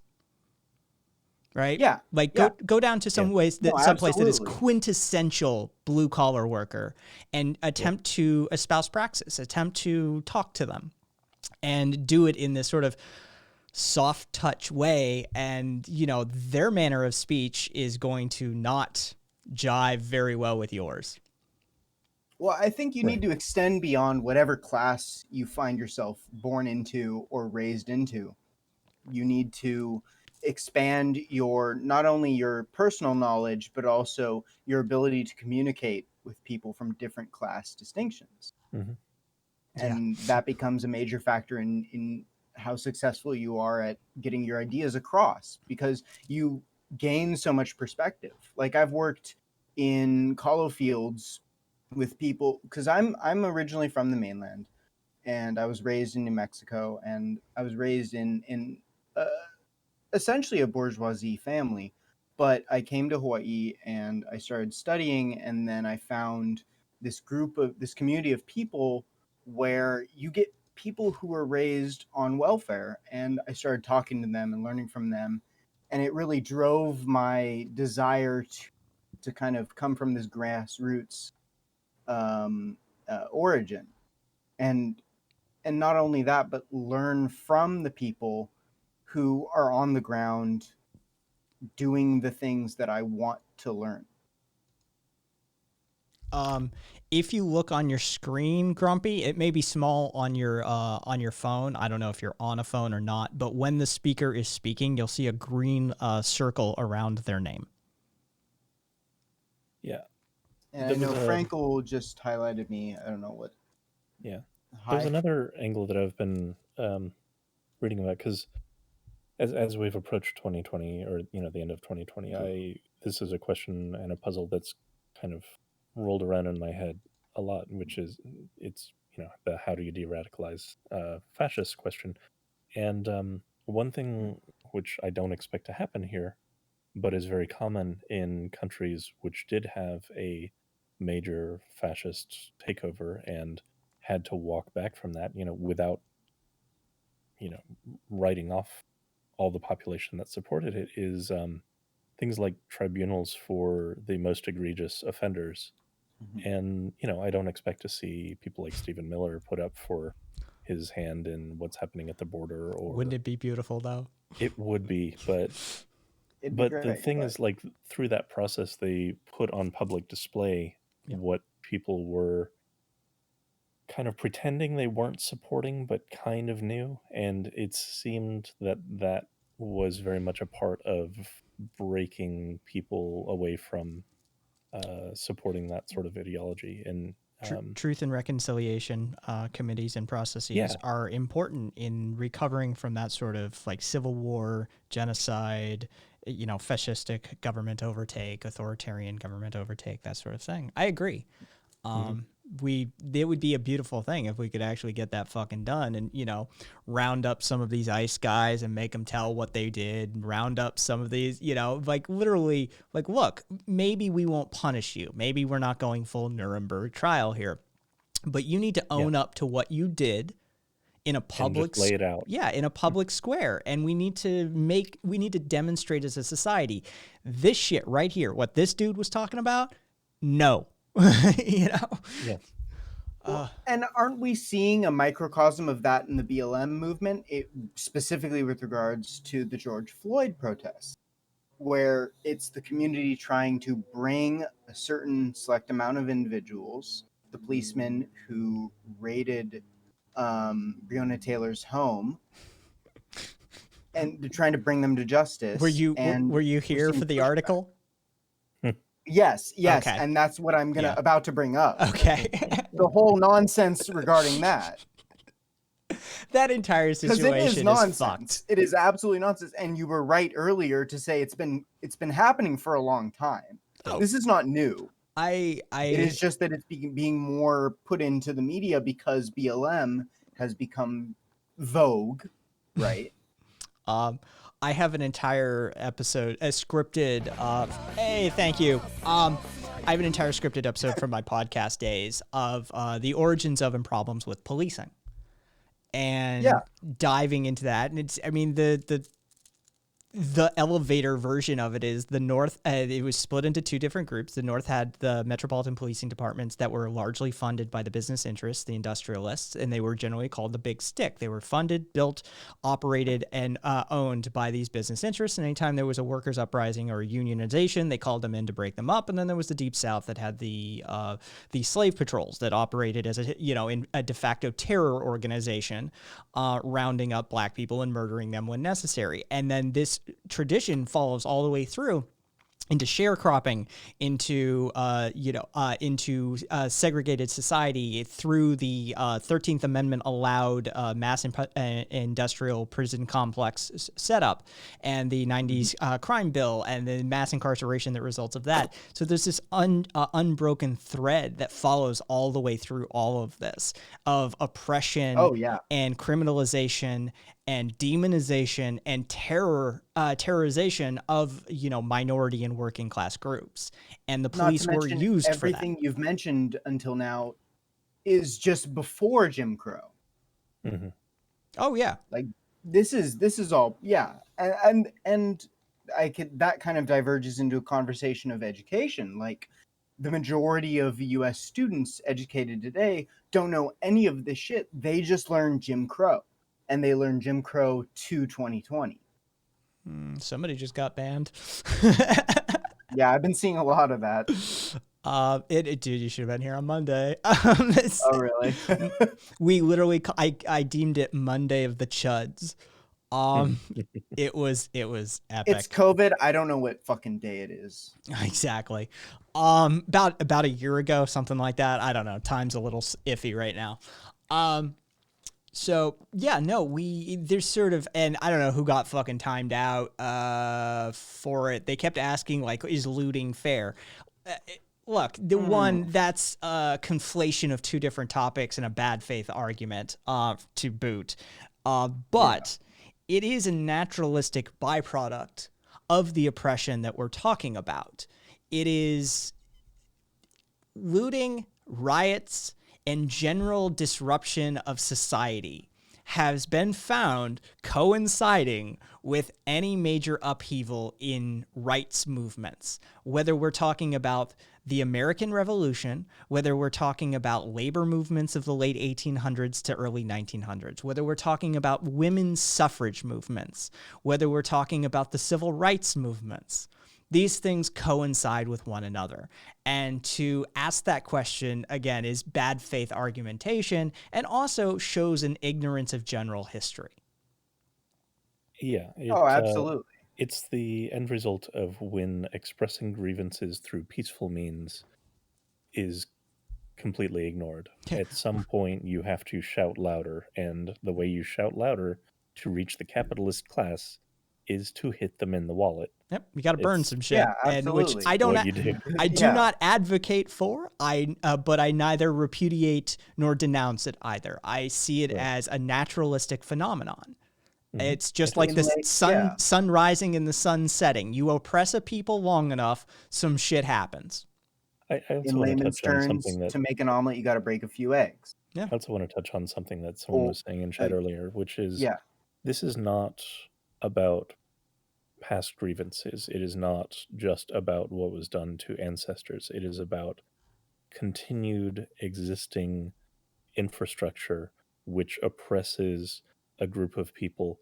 Actually oppresses all of us, but it oppresses a group of Mhm. people a lot more than the rest. And there Yeah. was someone else who commented, oh, well, the cops kill whites as well. That's also a problem. Cops should not be extrajudicially murdering anyone, and you should be outraged at them and joining in the protests against the police. Yeah, Yes, like absolutely. that's Yeah. worse, right? Like that's worse. Like, why are you not with us? It's Yeah, like cops yeah, kill me to- too, and I'm not mad about it. Why not? It is, but that's the thing. It's it also, but that argument that cops. You still there? No, Matt? Yeah, I'm here. Sorry, my internet's in and out. Spectrum, I'm a C away. But yeah, no, the idea that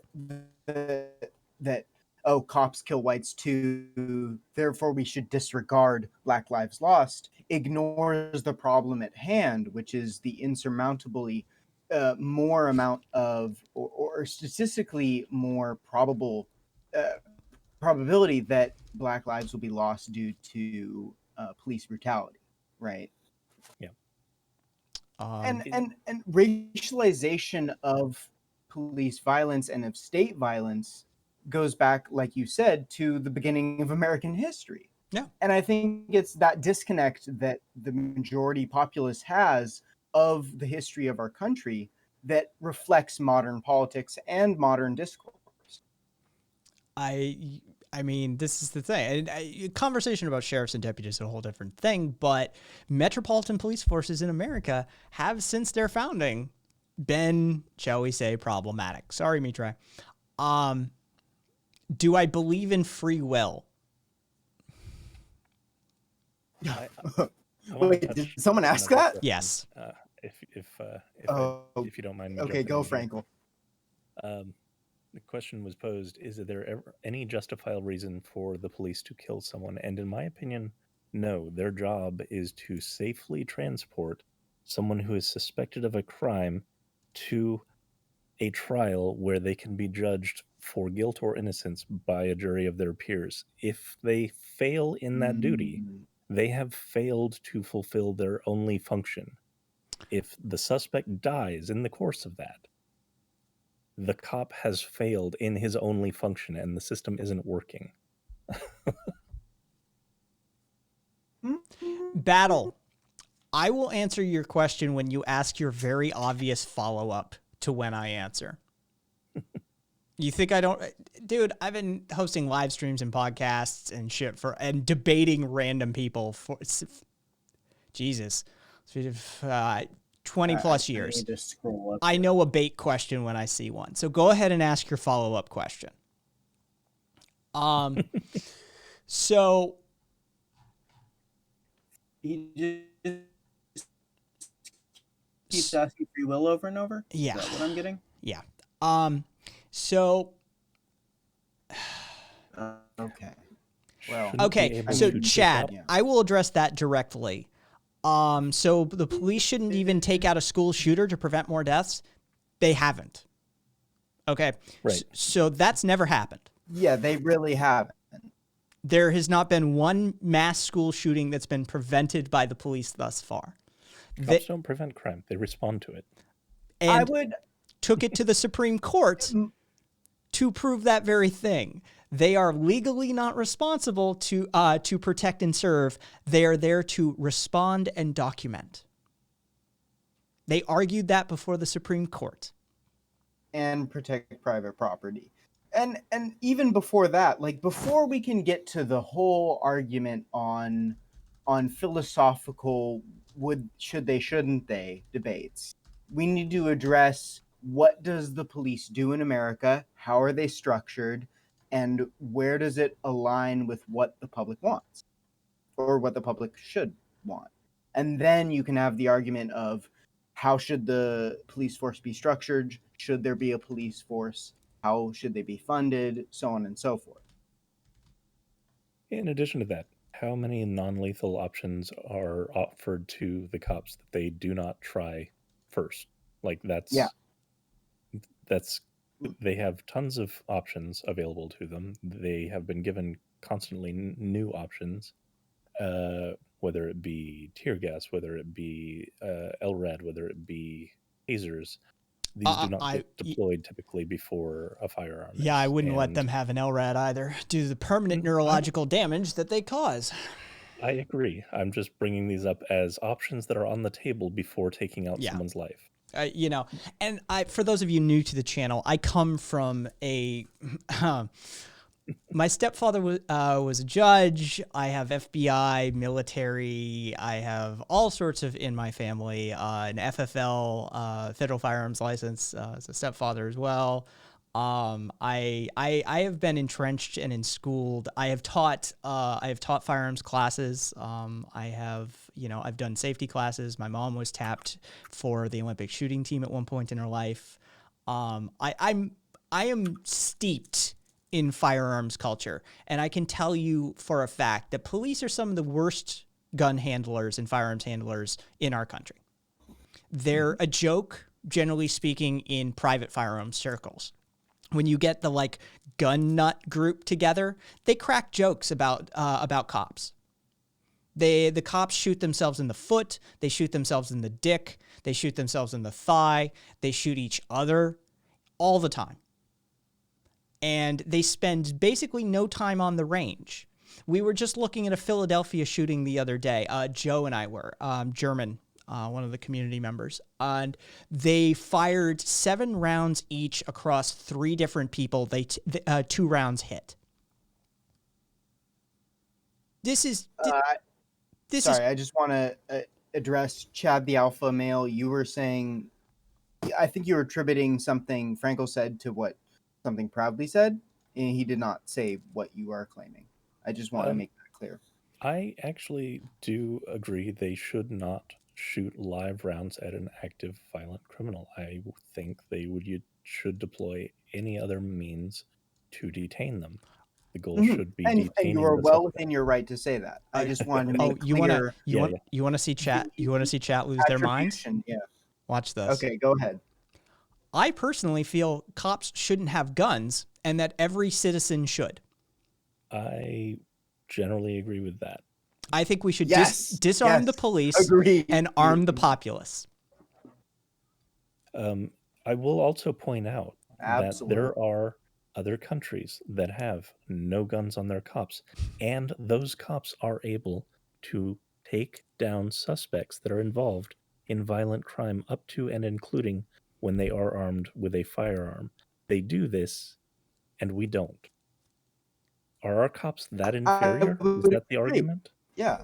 Well, no, the argument isn't that the cops are inferior. It's that those nations have the structures in place, both societal and at the state level, to maintain that system. And then in the U.S., we have this system that is totally reliant in terms of responding to violent crime. We respond to violent crime only with the police. And so we only have this one body. Everything.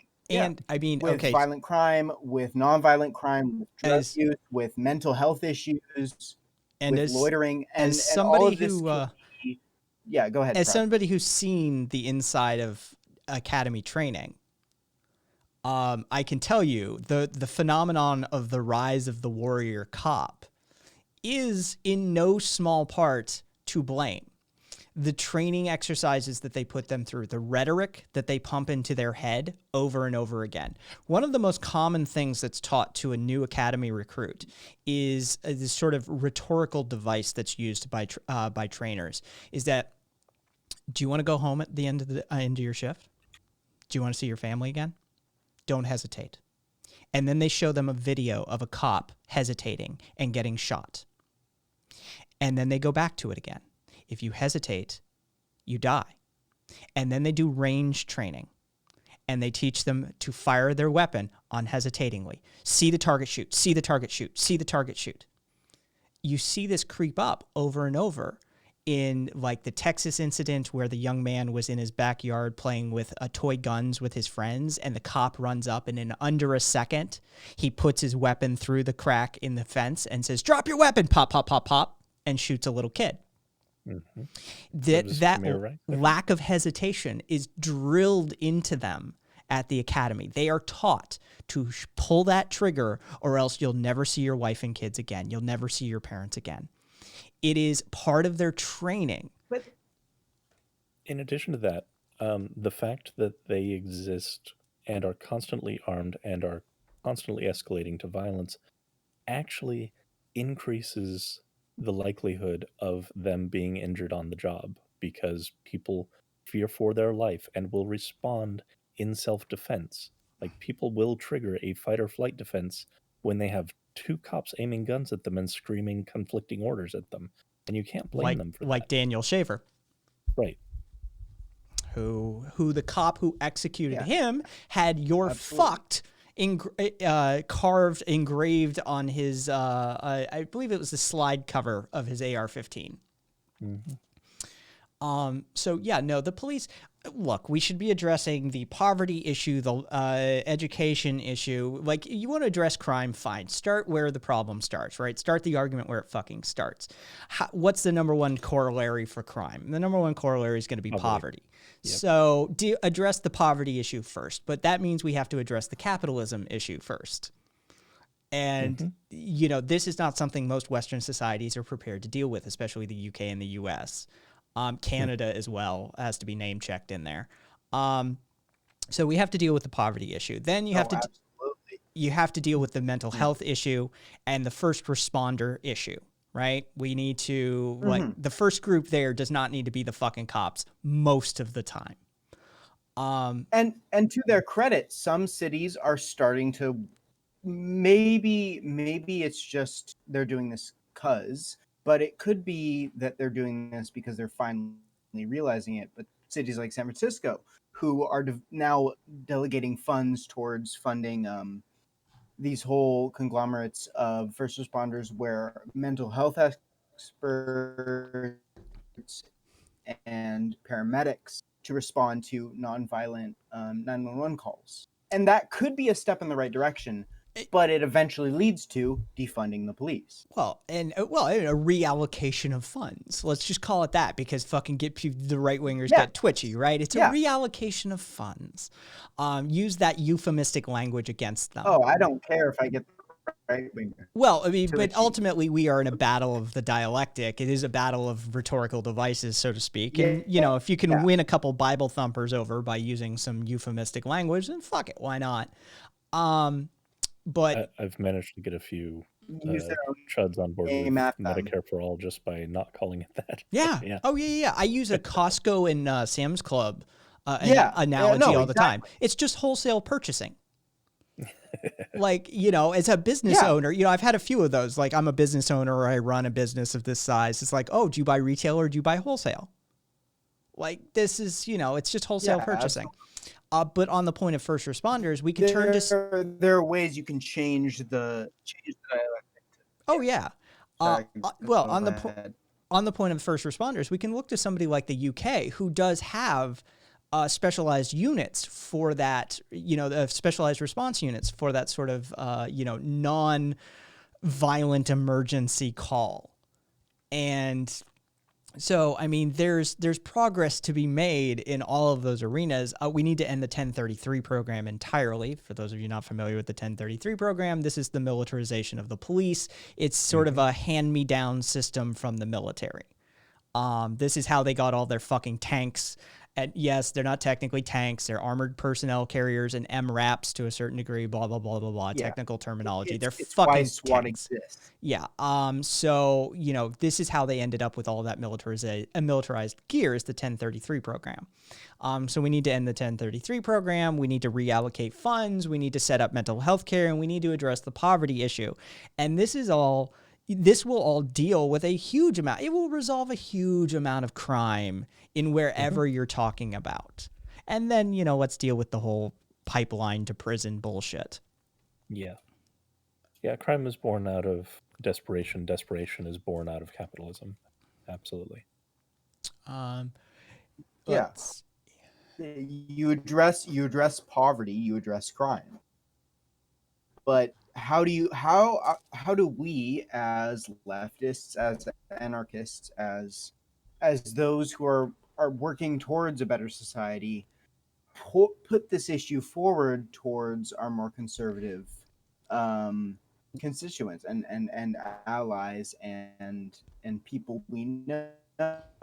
I think that becomes the main question: is how do we? To me, the conservative argument is there is nothing more big government than permitting the state to execute someone before they've had a day in court under any circumstance. Like that is the ultimate authority. Yes, but the definition of sovereignty is the ability of the state to end a human life. So let me just do a little maintenance. Hey L, and links if you are actually jumping off. Catch you later. Yeah, much love. Bye, Links. It's been good. I've been noticing you in chat. So one, don't be afraid to actually. Okay, so those of you that are in leftist circles that can tolerate getting down in the muck and rolling around in it, do it. Why aren't you doing it? I know there's people with trauma in their lives and people who have just enough emotional baggage in their day-to-day that they don't have time or the energy to deal even with a conversation with somebody who's got a MAGA hat on. I get that. But the rest of us who do have the energy, who do have the willpower to do it, fucking do it. Right? Mm-hmm. Two, you need to learn rhetorical devices. You need to learn mannerisms and methods and modalities of speech that allow you and enable you to engage with these people. And so study up, listen to people who do engage with these people, listen to, people who do debate on the regular, listen to people who don't even debate, but just have engage in a conversational manner with individuals. That's that's another way to go. And then the third way, which a lot of people on the left, especially anarchists, are terrible about because they have, shall we say, mixed feelings about electoralism. Down ticket voting. Mm-hmm. Yep. Your local municipal elections, your county elections, and to some extent your state elections are way more important than people give them credit for. Yeah, and then anyone gives them credit for. Yeah, I was extremely happy for this general election to vote for one of the first times a small separate party candidate, and they're projected to win that seat. And of course, this is for a small Hawaii Office of Hawaiian Affairs position, but it's still important that even in this small location, a third party can win. And of course, we have this in the Senate in very small ways, and there's a lot of debate on how do we break the two-party system, but I think it starts there at the state level, at the county level, and at the city level. Yeah, I mean, that's when the federal government enacts some bullshit. Look at someplace like Seattle or Portland or wherever, right? If the federal government enacts some bullshit that you don't want to deal with, who's going to protect you? It's going to be your local municipality and their regulations and their rules and their laws and their administration and their bureaucracy that steps in and says, no, we're going to do it the other way. Yeah. But also, like, in terms of what you were saying before, like, we have to consider, like, we talk a lot about how there's this echo chamber for the alt-right and for conservatives, and that they exist in this bubble. Well, so do we on the left, right? We consume leftist media, we talk with leftist people. How do we bridge that gap? How do we start conversing with people who might be in the center I would say that it actually is less something you do online. I mean, you can online, but it's really It's much hard. harder to connect with people online than just reaching out to People your wear their neighbor and people in your political community. people wear their politics as a badge online, is what I found. Yeah. I find that to make it easier, actually. I've They're I don't they're know. they're quicker to self-identify online. Oh, that's true. But I find it easier to actually sway Yes, people's thinking absolutely. face to face. Mixed. I would agree with mixed yeah. results. Mixed results. Okay. But I think one of my favorite lessons to espouse, I do not exist in a leftist bubble. One of my favorite lessons to espouse that I learned along the way was that praxis is not universal. That what works in Denver will not work in New York, will not work in Australia, will not work in Sydney, will not work in 1950, will not work in 2020, right? There is no universal praxis. It differs from person to person, point to point, moment to moment. And so what we need is a holistic version of praxis, right? We need people on the streets. We need people on the forums. We need people on Twitch. We need people on, and all of whom are willing to engage at that base humanistic level and Do you have need the people running conversation. for office? Yeah. Oh, yeah. If Yes. you have the means. Definitely need people running for office. Yes. That is something I will always tout. If you can run for office, please do. If you have the desire to, please do. We need more and more people who are willing to kind of step up to the plate. But also, like, yes, praxis differs, but there is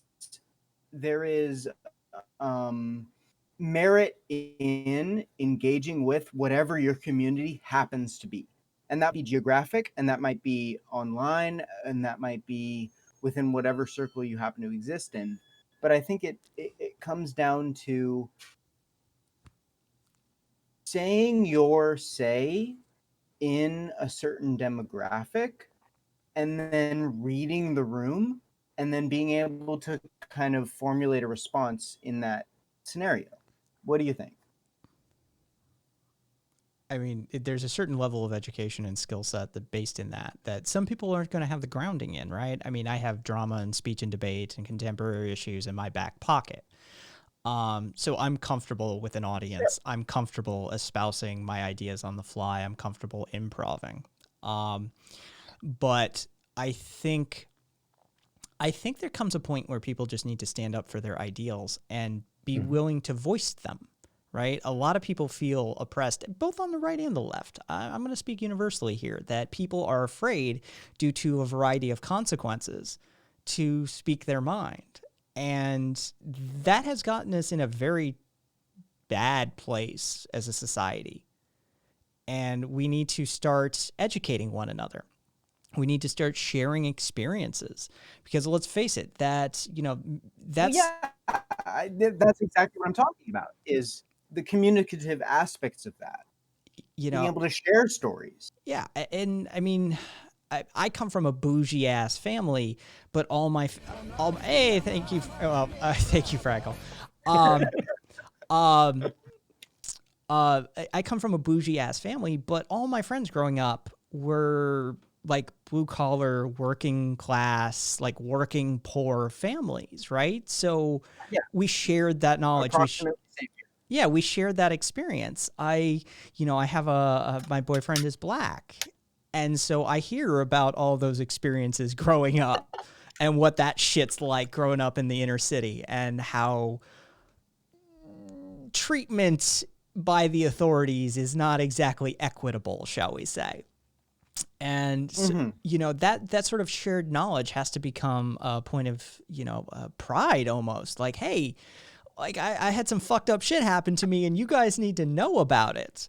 And I mean, the Southerners need to speak up too, because they've got a whole host of poor white people in the South have a whole host of authoritarian, oppressive bullshit that they deal with. And they've sort of been letting it foment and just fester. And it comes out in very unhealthy manners. And so they need to be invited to the table for the conversation. And that's exactly what I'm talking about, is having all of these perspectives brought to the table and talked about, and then having us kind of boost these stories.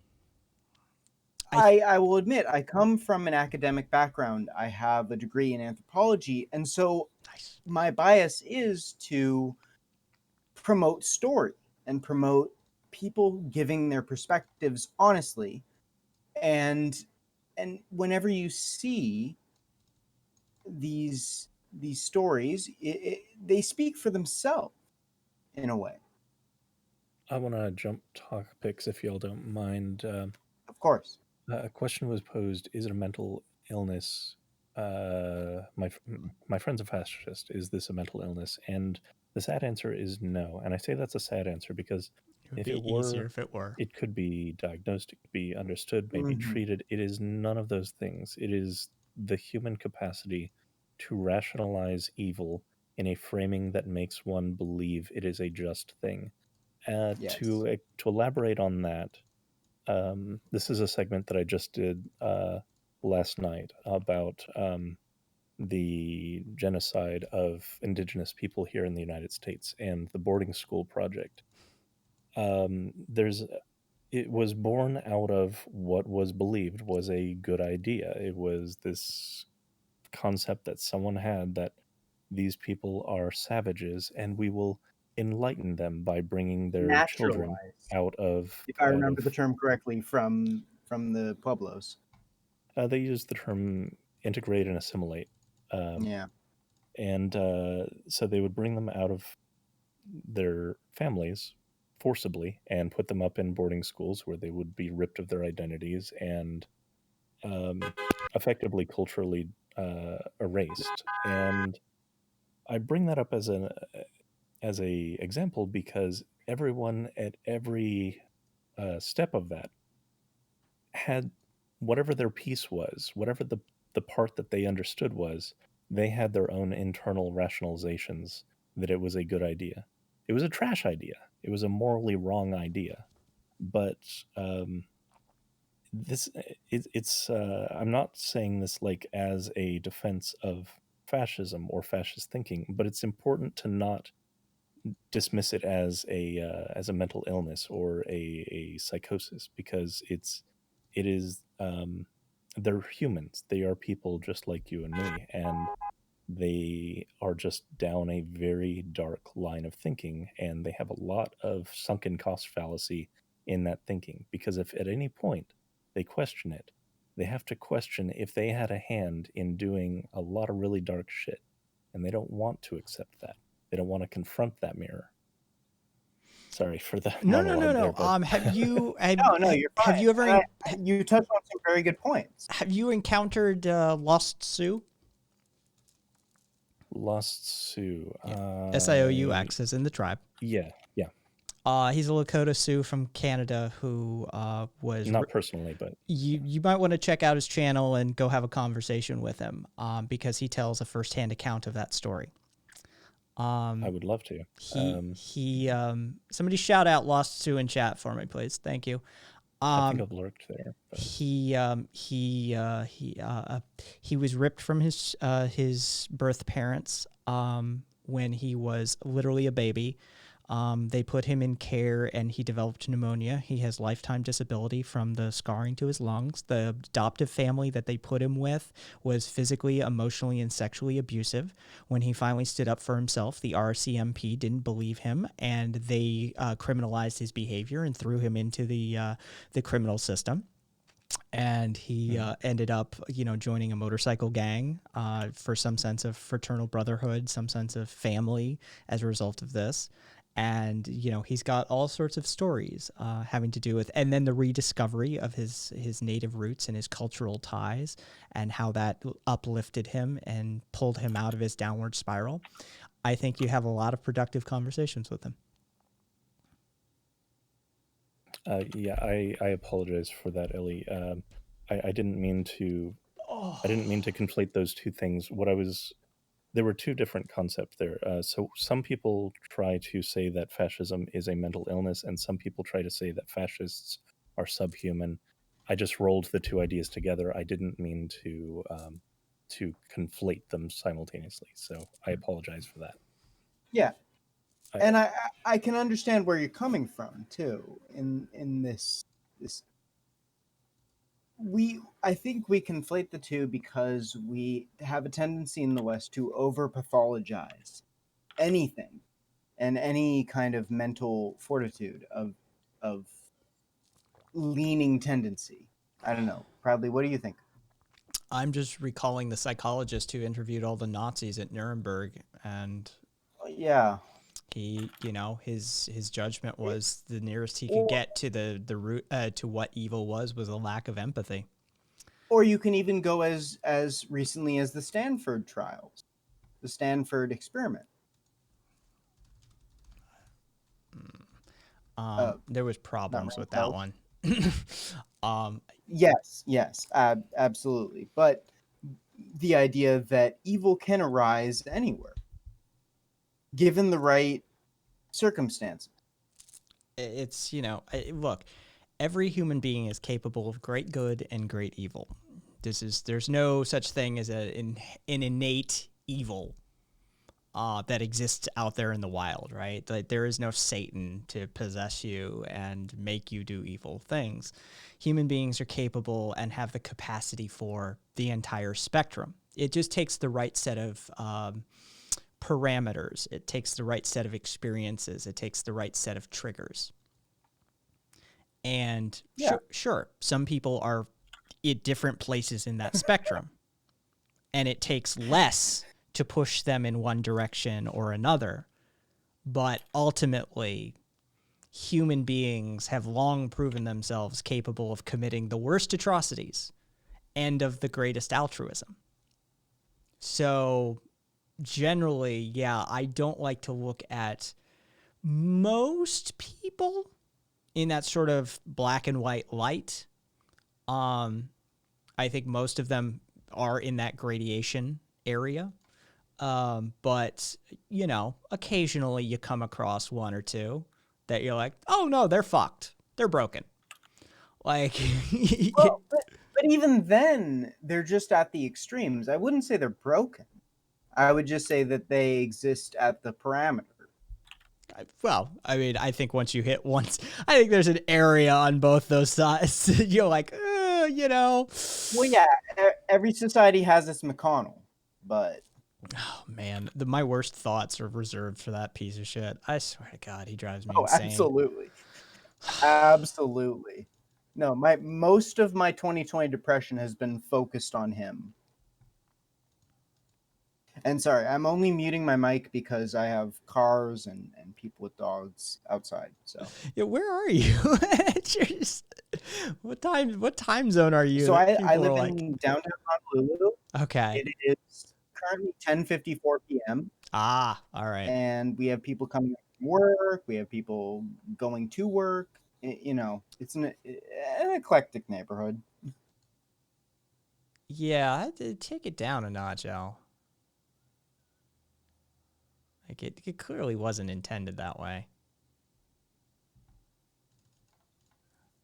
Oh, sorry. I need to catch up on chat. No, you don't. Let's see. Who wanted to hang on? Was it Gingerbeard? Yeah, it was. Also, well, what was the original kind of point of the stream when Franco and I came in? That's not how this shit works. That's not how this shit works. Okay, cool. That's never Gotcha. I maintain a very fluid and dynamic environment of conversation. If there's a route or a path or a chain of thought that is worth exploring, explore it. Yeah, I'm not a fan of held topics and that we've strayed off the topic. We need to force it back, artificially divert the conversation. There's a time and place for that, but yeah, no, that's fair. Because we've already talked about at least 4 different subjects in an hour and a half. I guess what else do we want to discuss? Because I'm well, open to anything. That's why I was asking, because Fat Gingerbeard wanted to discuss something as well. I'm not sure if he's still around or not. I see the name in chat, but we'll see. We'll see if they respond. I'm not sure if they are still around. Let me refresh that list. Still in the list. Yep. Okay. Fat Gingerbeard. What did you want to discuss, by the way? Yeah, definitely come in if you want. I forget what you. Something to do with BLM, I think. Okay. Like, I'll say for the record that I am no eloquent person. I speak in the kind of the most grounded terms possible. I'm fucking Frackle over here with the James Earl Jones voice.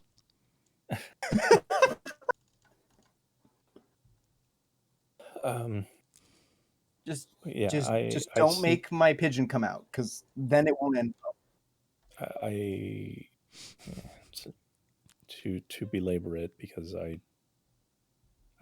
doubt that anything I say will be accepted by L, but I do still feel like saying it. I advocate for human rights for all humankind, especially the most marginalized, especially those who have mental illness, are people who are minorities, people who are in the LGBT community. That's fundamentally what I advocate for. And that is really not the way that I intended it. I really was I was addressing without setting up that framing, because there are a lot of people on the left that dehumanize fascists, and I did not preface it with that, but that is what I was saying when I said they are human. Look, I occupy. That was a weird. I occupy a different space of, shall we call it, sensitivities, and I didn't even pick up on any of that. So, Same. but that could be some of my privilege. I have the tendency. Yeah, and I have the tendency to overly criticize pathologization of anything, whether it be mental illness or a physical disability. So yeah, I'm coming from a completely different whole realm of thought there. But yeah, the idea that we kind of reserve mental illness for this specific genre of medical focus is completely bullshit, and it is entirely the state enacting oppression on a certain marginalized population. And the populace can occasionally bring in more and more people, more and more specific individuals into that marginalized group, right?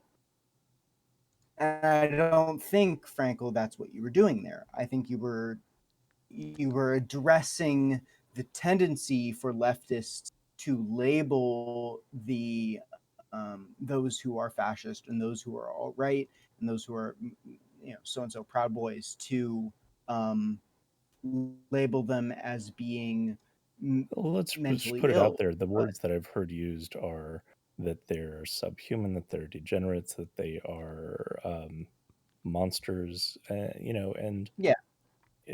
The ideology is what's monstrous. The idea is what needs to be attacked. The moment you decide that a person is the problem, yes, it's the same tactic they use. Right. Cockroaches, rats, they dehumanize the focus of their attention, and that allows for blah, blah, blah, blah, blah. There we go. Like fast forward camps.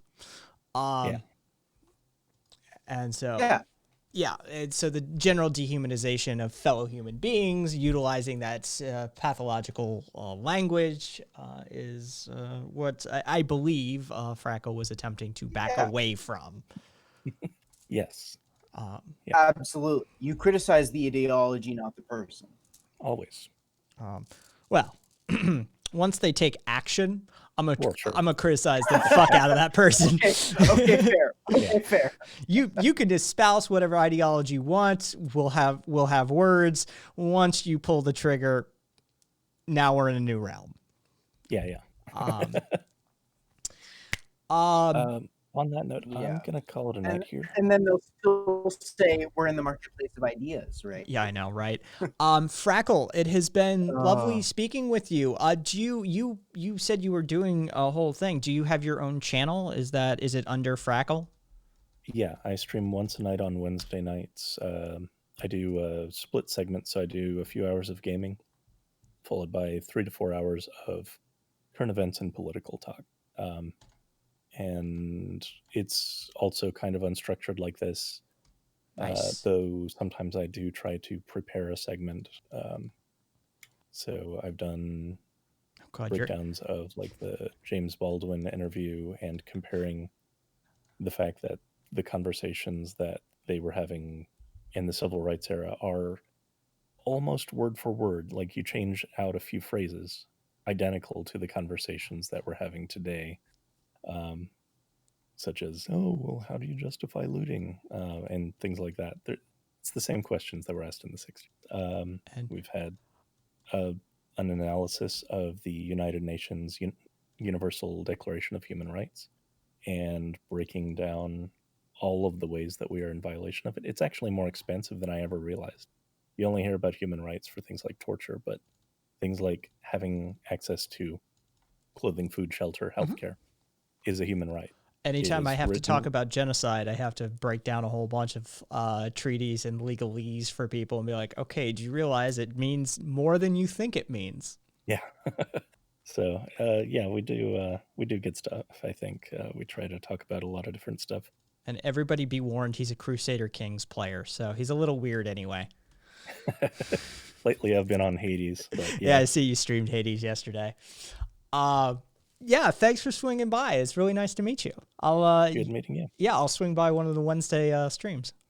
All right, awesome. I'll see you there. I'll swing by your stream as well. It's nice to meet you. Everybody go follow Frackle. Yeah, say yes, Grumpy. Go follow him. This is the way. Gingerbeard, Fat Gingerbeard. Discord. You know the deal. Go for it. I'll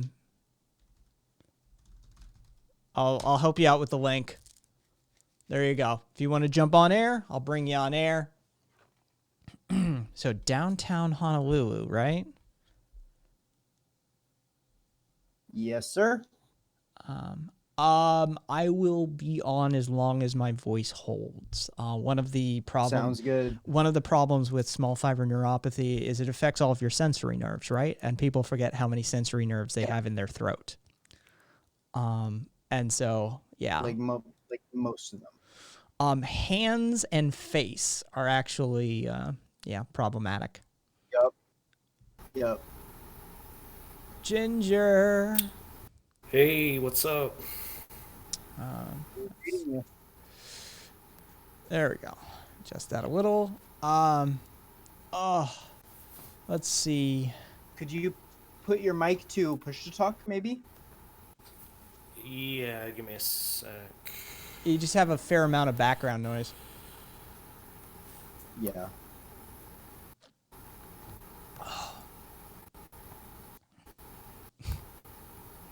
Mitre, you're incorrigible.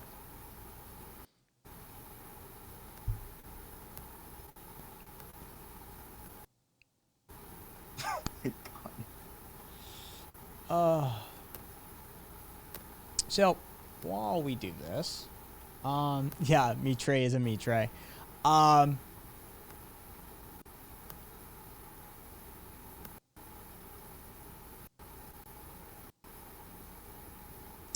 Yeah, while we do this, let's see. I just saw this on Reddit. Yeah. Yeah, we hear you. Oh yeah, that works. Oh well, we hear all of the background noise too. Are you near a fan or an air conditioner or a heater or something? Yeah, let me turn that off. Yeah, that's probably what we're hearing. Hey, welcome, Aramzi. Sorry. Yes, for those of you who don't know British and Australian, and I don't know of the New Zealanders do it. Culture, they make trays of meat and they do meat giveaways at the pub. It's like a raffle, and that is the origin of Meat Tray's name. You can go down to your local pub, enter a raffle, and walk away with a tray of meat. So, is that better? Yes, it's infinitely better. All right, awesome. Yeah, so I mean, you guys pretty much covered everything I wanted to talk about.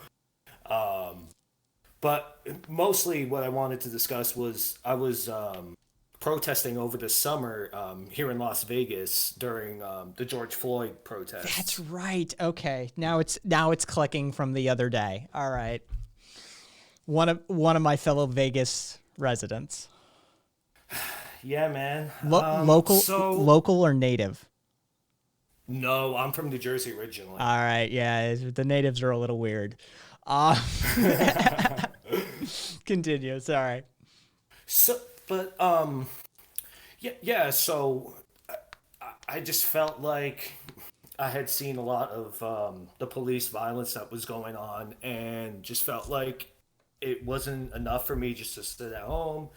So I went out to like a couple of the rallies, and the one that I sent you the link for was when we were like trapped like near the freeway.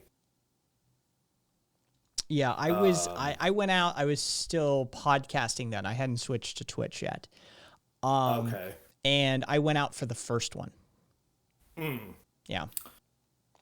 So, I mean, regardless of city or municipality, we're seeing police violence just about everywhere.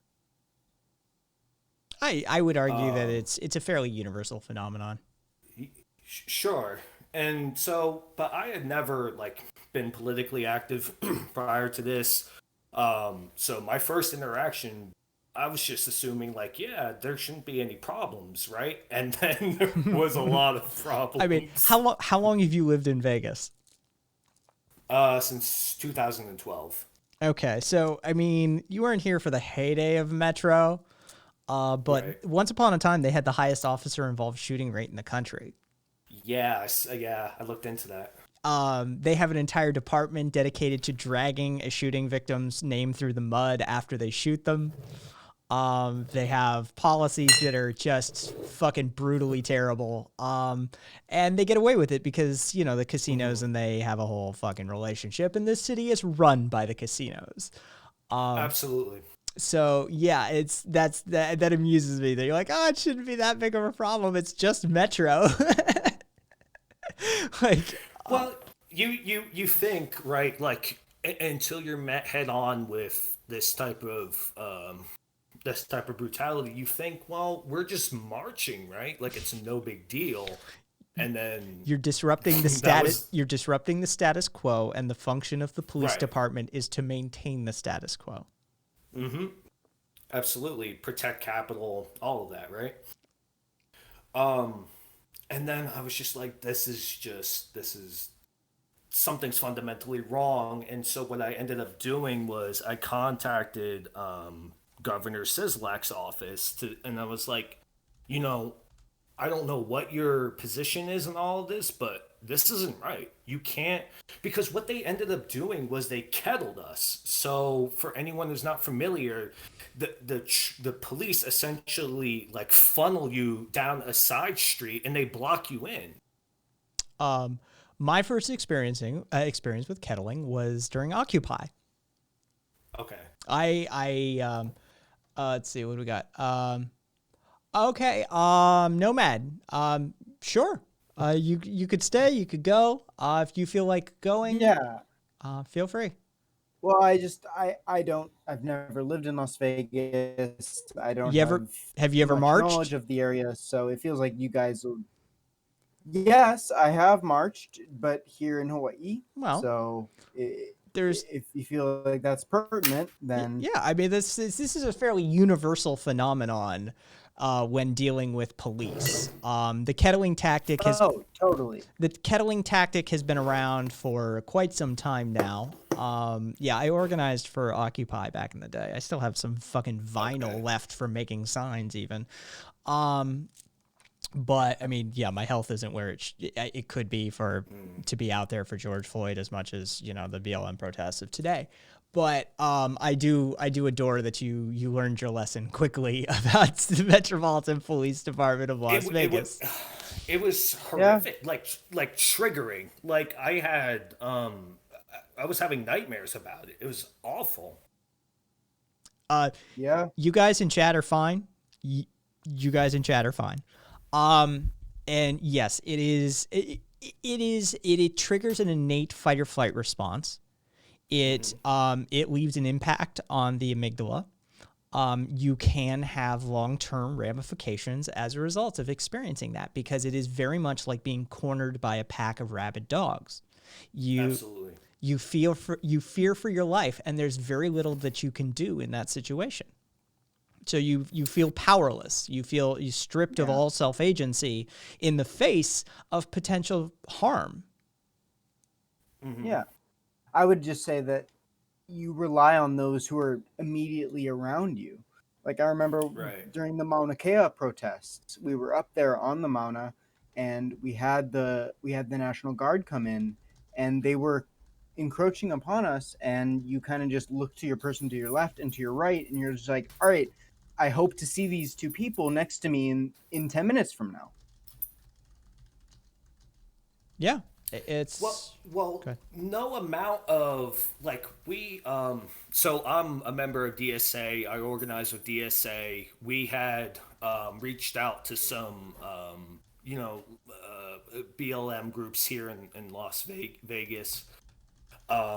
So we put together a game plan, right? Like, okay, everyone stick together, and that just falls apart when the tear gas comes out. Which violates the Geneva Convention if you don't do it to your own people. I love that little clause. As long as you genocide your own people, it's all good. Yeah. And I mean, we've seen more than tear gas get rolled out in places like Seattle and Portland. From fluorohexicide or something along those lines, which is known to cause permanent damage and even death. So we've seen other chemical agents rolled out in the face of these protests as well. And I mean, Vegas, this is the thing. This is just your role.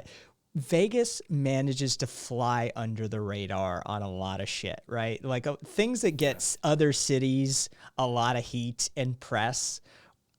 Whatever marketing team this place has employed, they're fucking brilliant. They really are. We have all sorts of these incidents. We shot like there was a returning veteran that we shot. Metro drug his name through the mud, and there was a black gentleman who was a veteran who was having a breakdown in a car in an apartment parking lot, and the cop that capped him. I have stated this, literally quoted. I'm not going to tonight. But the cop who shot that gentleman told his girlfriend, who testified, she came forward and said he had said this: one of these days I'm going to shoot an N-word and get myself a vacation. He shot himself, a black man, and got, I do believe it was 2 years paid vacation, and then he got his pension. Mm-hmm. And so, I mean, this is a regular thing around these parts. And so, and I remember when the George Floyd protests first started, they tried to march on the Strip. You don't march on the Strip. You don't do that. You just don't. Don't fuck with the casinos.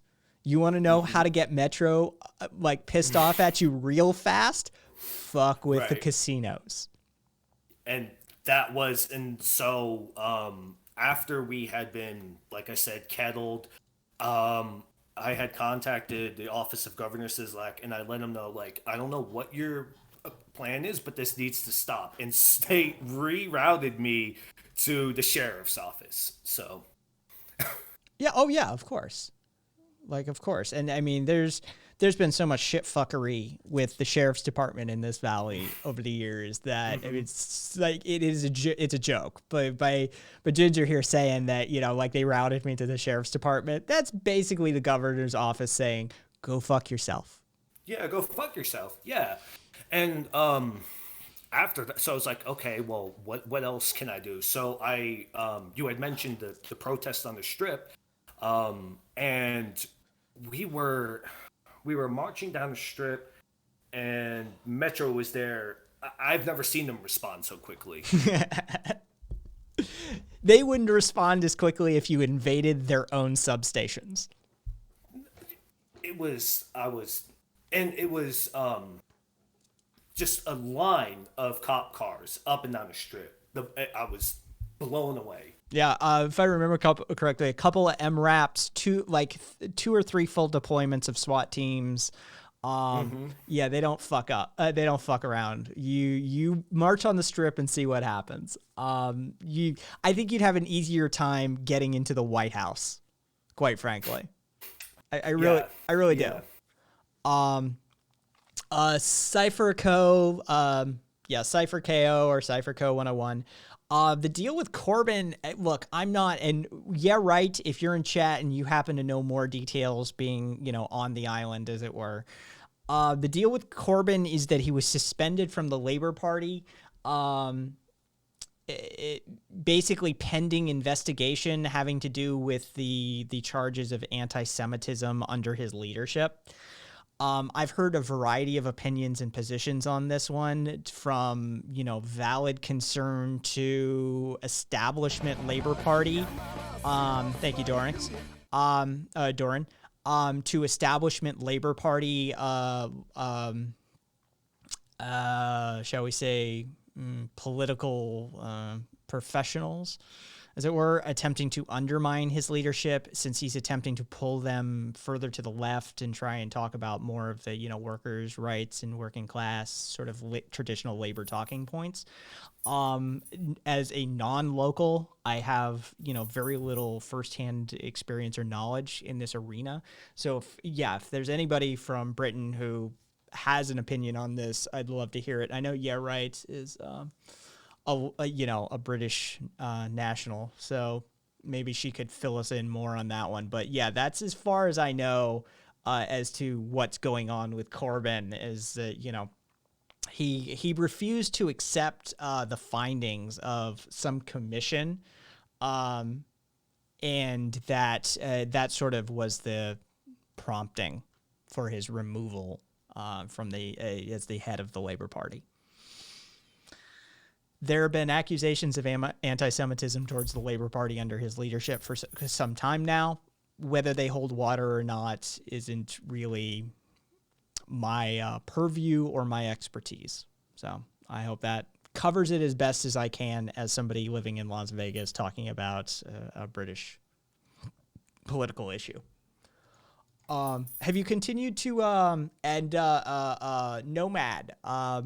Dude, you know you're always welcome around here. Great to meet you. Have you continued to protest? Are you continuing to march? Are there continuing marches? No, it's been virtually radio silent. And we just saw what happened in Philadelphia, and I'm blowing up social media. Did you see the propaganda with the kid? No, I didn't. Oh, dude. Okay, so this car comes down the road. There's the protest in the front. There's the cops, right? The car tries to make a U-turn. The cops swarm the car. They break out the windows. They tear out the driver, the parents, right? They tear out the parents, the driver out of the car. They beat him. They drag the mom out of the passenger side, and then they take the kid out of the back, little fucking kid, toddler territory, right?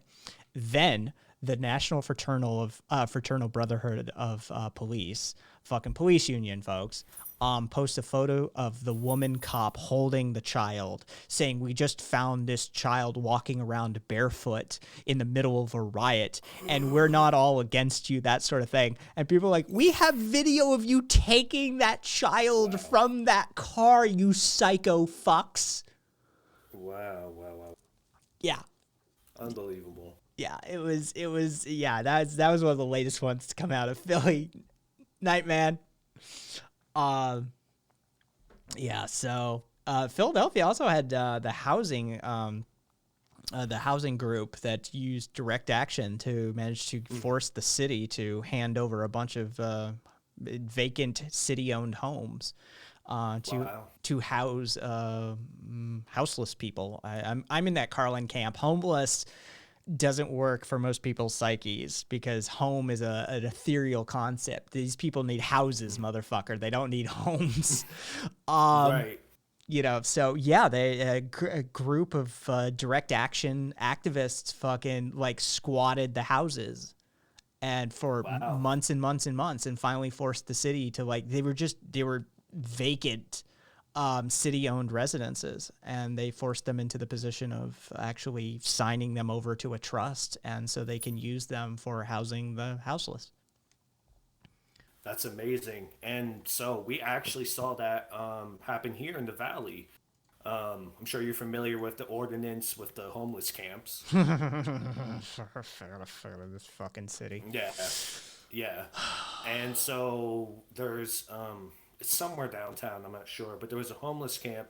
Metro was sweeping through to shut it down, and people blocked the homeless camp. People went out and they said, no, you're not going to remove these people. And Metro fucked off. So let's see. And I mean, for everybody following, Vegas has had a whole string of horrible policies towards the homeless / houseless. It has been illegal to feed them here. It has been illegal to house them here. It has been illegal for them to have their own encampment. It has been illegal for them to rest on a park bench for more than 5 minutes at a time or some bullshit like that. Vegas is a very homeless, unfriendly city, which is ironic, seeing as we have an untold number of something in the hundreds, potentially stretching up to the 1,000 territory of homeless people living in the tunnels underneath our city. yes, yep. Anyone interested? They're literally referred to as mole people, which is that's so derogatory, but that's literally what they're called. Yeah. And I, back in my urban exploration days, I used to use the Water District map to explore those tunnels. And so I've had my fair share of time down there. That's yikes. That's sketchy territory. It's sketchy, but I tell you, it wasn't as sketchy as like the first impression is. Once you're down there, you'd be surprised. There was always, I usually got one of two reactions. There was the, I don't want to talk to you, I just ignore you sort of thing. And then there's the sort of really sort of forthright, like, you don't belong here, what you doing down here? And that, you know, there was one gentleman out here. I'm over by how do we want to do this without doxing myself? I'm on this. Don't worry about doxing. You know, I'm on the I'm on the south side of town. Okay. And you know, in our tunnels, there was one gentleman located near my house, near my base. In the tunnels that I would encounter on a regular basis, that had, you know, had his like house, like he had his like living, sleeping area set up, and down another side tunnel he used as his facilities. And so, you know, there was a woman who had drug like a queen sized mattress down in, and she had set up, and these are fully functional. They have like mattresses and things, like fully, like you would think maybe it's just people sleeping in sleeping bags, but they're pretty set up. Yeah, no, they have like armoires, they have dressers, they have clotheslines, they have, I mean, there's even battery powered electronics down there. There's some fuckers with TVs down there.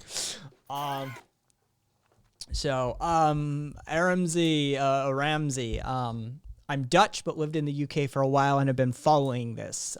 Anti-Semitism in labor is unfortunately definitely a thing, and arguably not enough was done about it under Corbyn. However, the investigation against him was on this was definitely also politically motivated.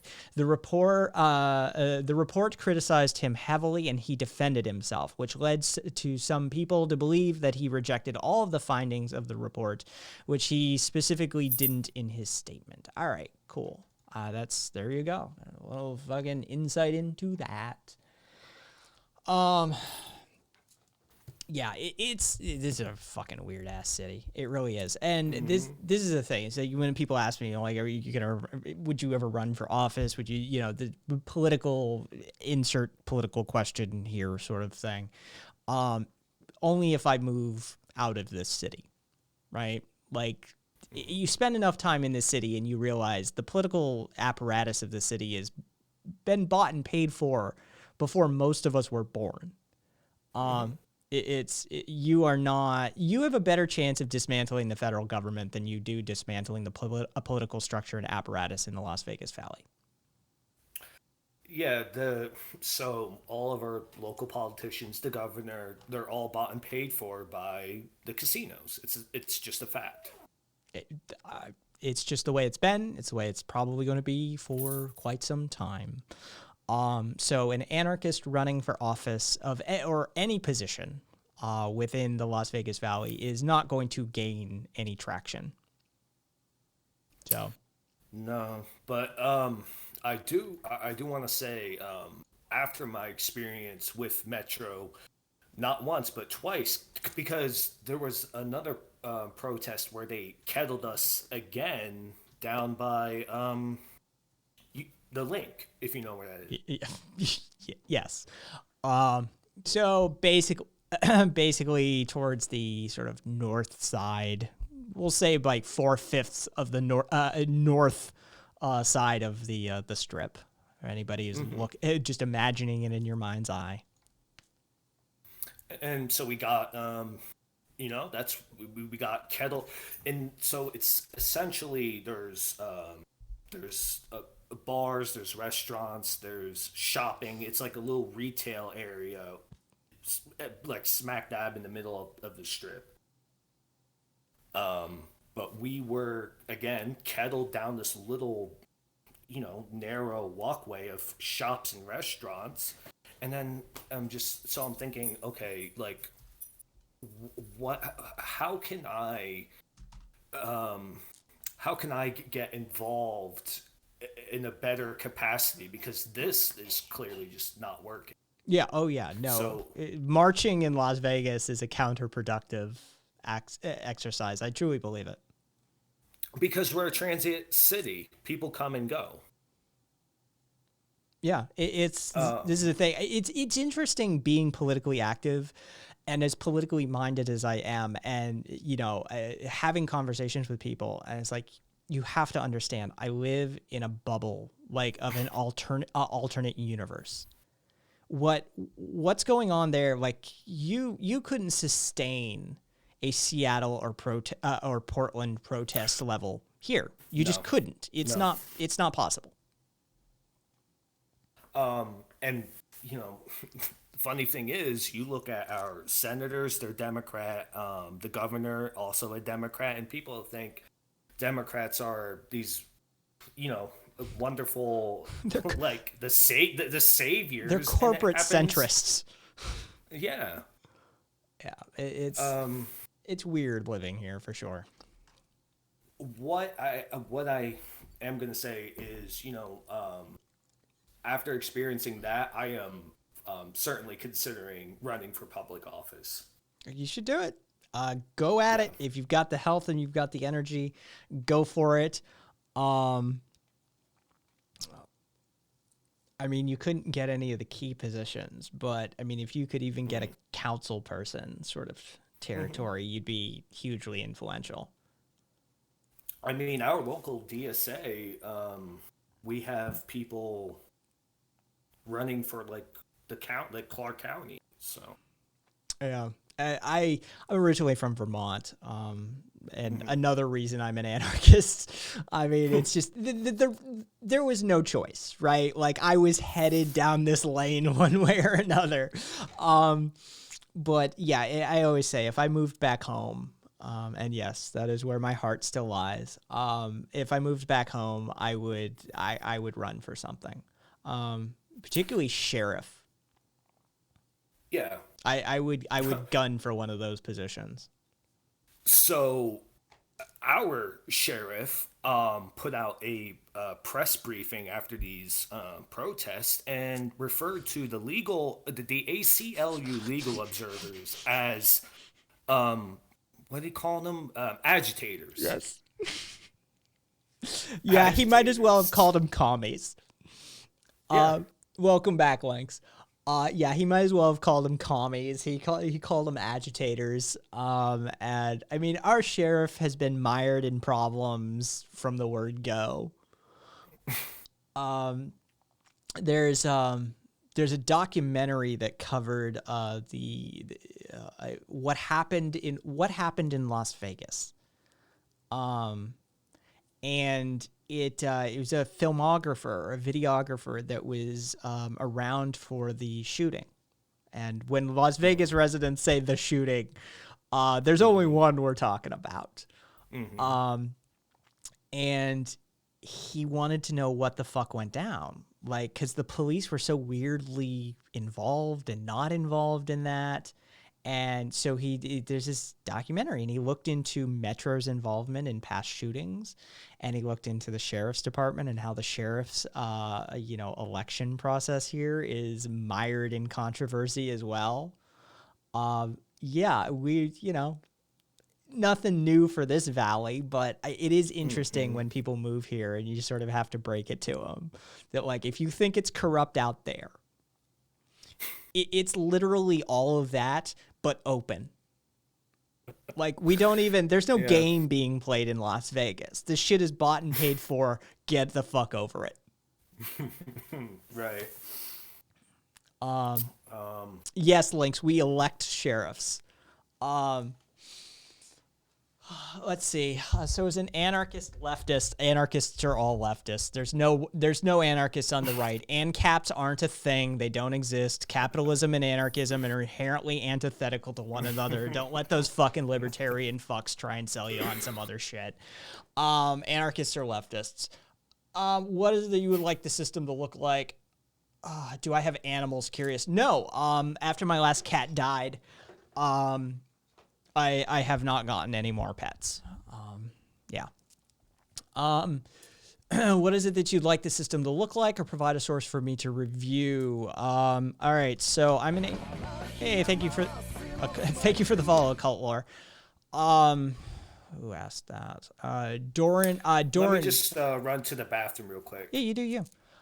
Doran, feel free to read that document. I'm an incrementalist, so I'm not a revolutionary or an insurrectionist of any type. So I believe in a whole set of steps that you do as you make progress, because I'm a realist and a pragmatist at heart. You don't get to snap your fingers and make progress like that. It's a game of inches in reality. So this is one of my steps, right? Anarcho-syndicalism is a rational, logical step in the right direction. We could talk market socialism. We could talk a whole host of other things, but you got to move that needle in that direction. So the redemocratization of workplace, a re-empowering of the working class is probably the best place to start. So you can read that and sort of see how I, address the federation, scope, scale, those sort of topics and issues. All right. So I actually wanted to talk about the October 1. So you identify as I'm assuming a big supporter of the Second Amendment. How do you feel after October 1st?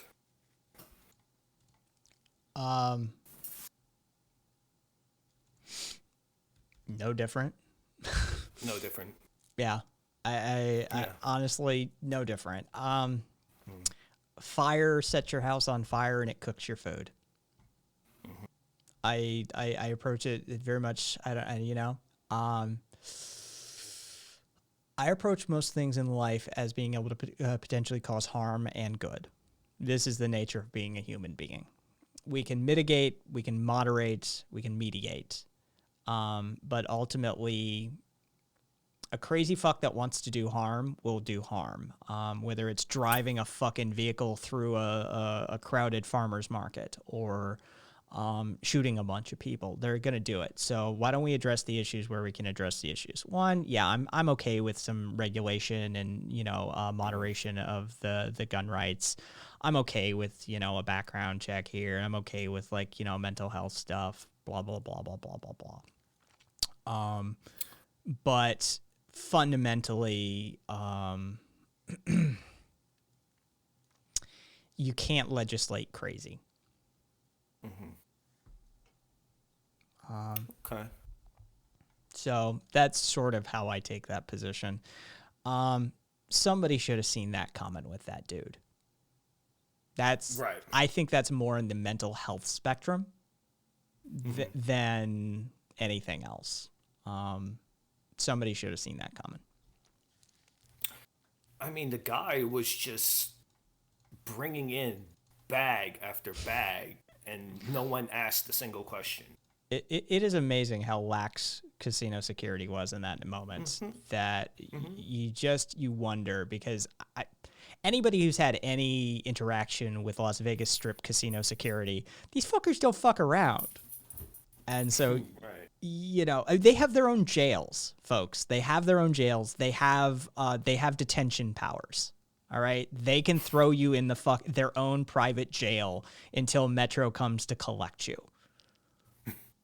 They don't fuck around. And so, yeah, that somebody should have seen that comment. That just feels to me like a whole host of things went wrong, one after another after another. Well, so in Vegas, if you're dumping a shit ton of money into the machines or on the tables, they just leave you the fuck alone. Yes, they do. If you spend enough money at the tables, you can get away with a lot.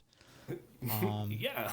Concierge in the casinos are notorious for hooking you up with prostitutes, drugs, whatever you need, as long as you spend enough money at their casino. And so they just, he was a high roller, and that's all that mattered. Yeah. So, like we have covered, and I've said already, folks, and I'm gonna hammer this nail again. Vegas is an alternate universe. We are not your place. We're just not. This place is a whole other set of rules we operate by, and they're fucked. All right, love you. You know the deal. I'm trusting you. Be careful.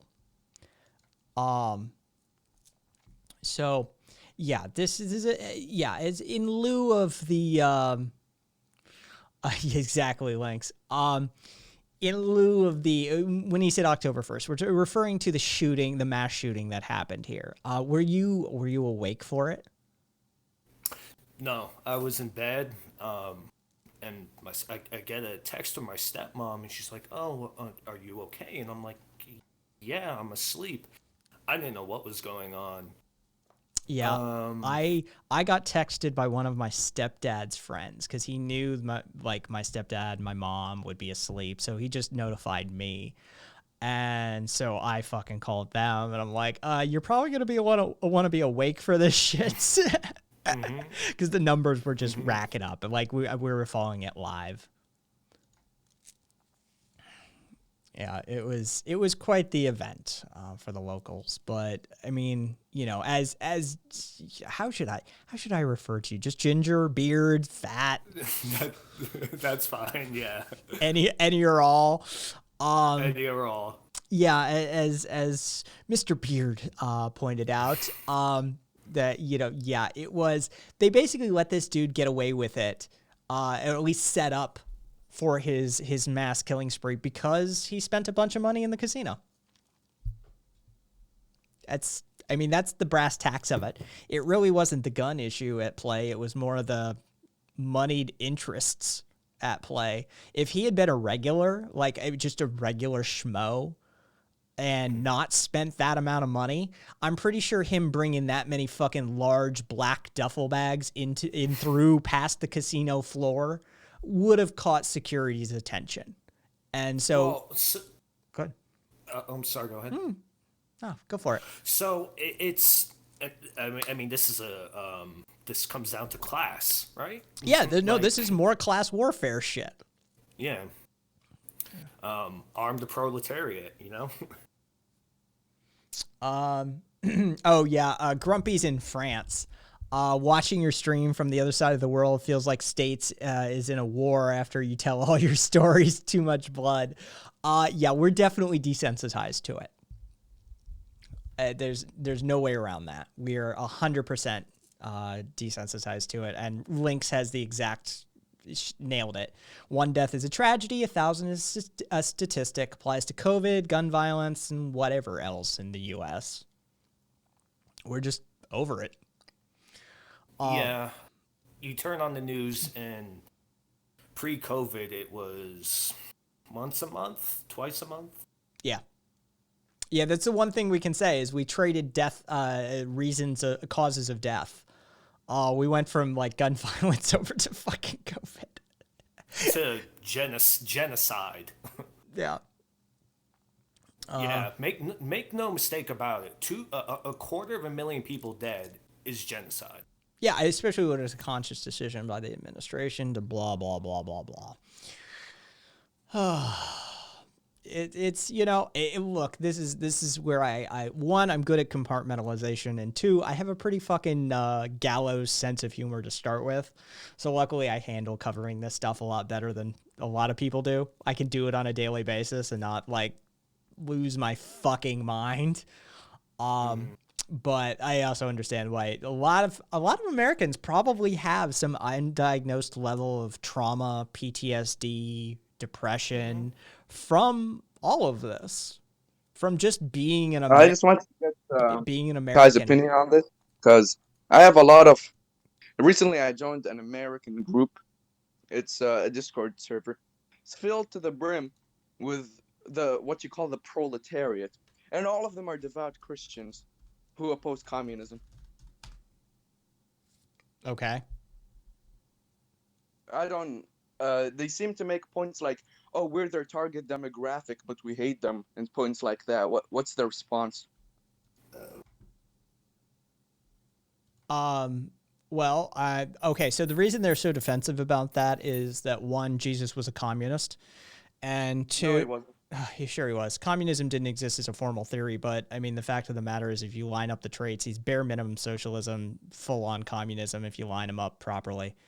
No, not really socialism. More like, how to say, it's very much welfare or trying to live as proletariat rather than actually. He was about the elimination. He was about the elimination of classes. He was against capitalism and the rich. He flipped the table on the money changers. I mean, this is elimination of the classes alone gets you halfway to communism. I mean, he wasn't really in favor of elimination of the classes rather than enriching the lower classes. No, but, he okay. actively advocated for the rich to give up all of their wealth. Whipped that's them. That's what I meant. That's a collapsing down of the class structure. If you say so. It's not like there are more rich people outside of Judea who'll come in and invest or anything. Rome. We're talking about Jesus specifically. Hey, yes, was Jesus a communist from non-compete? I mean, Jesus was as close as you're going to get to communism from that era. I mean, there was an even more communist person 130 years before him, the Gracchi brothers. Yes, but you can be... Don't care. Jesus is. I'm not. Look, love you. I'm gonna end up saying something. It's gonna act as bait for you, and you're gonna say something that's gonna force me to kick you off the air. So I'm gonna do the smart thing and tap dance for you. So Jesus was borderline communist at worst, and at best, he was full-blown communist. So this is a touchy point for Christian evangelicals to start with. Second, there is a long history of Christian communism. So they're very touchy about that internally to start with. Third, if they're U.S.-based evangelicals, then they've been subjected to a multi-generational propaganda program. Evangelicals, they're Catholics and Orthodox. Well, okay, so Orthodox fundamentalists then. Yeah, pretty much. What am I looking at here? Oh, snap. Good on you, Mitre. So if they're into the orthodoxy, then they're essentially fundamentalists. And the Catholics specifically have a history of social activism, class warfare activism, and communism. They announced communism. Yeah, well, they can denounce it all they want, but they have Catholic communes. They have entire organizations that are built around the idea. I mean, this is what Saint Francis of Assisi was about. Yeah. So I'm just asking how to respond to them. I'm not saying you're wrong or anything. Yeah, Lanks, a rich man cannot pass through the gate to heaven or some shit. Yeah. There's the verse. It's easier for a camel to go through the eye of a needle. She knows. She knows. She's bastardized it intentionally. Why do you do this? For humor. When I do some things for humor, I'm kicked off the air. Your humor crosses bounds that you're not supposed to cross. And who dictates those bounds? The terms of service of Twitch. Or the host. Oh, so you're relying on a company to dictate the bounds of acceptable speech. Yeah, or else I lose my channel. That is a way to look at it. Like, you're not the one responsible for any of this. You're not the one engaging in a form of praxis. You're not the one trying to make progress. You're the one calling into my show. It's literally his program. I'm not saying you don't have the right to kick me off the air. You have more than the right to do that. Ramsey, how hypocritical it is in Twitch to ban some forms of speech that are against capitalism, but not others. Christian socialism is still somewhat big here in the Netherlands. We have a political party that supports it. It's also good on climate change. Hey, because Earth is a gift from God. We have to care for them. Yep. It's a garden you have to till and maintain and all of that, blah, blah, blah. They arrive at these conclusions by a different road than myself, but they're allies in the current climate, as far as I'm concerned. There's a whole host and vein of socialism and communism within the Christian community. As much as they may try to divorce themselves from it, they can't.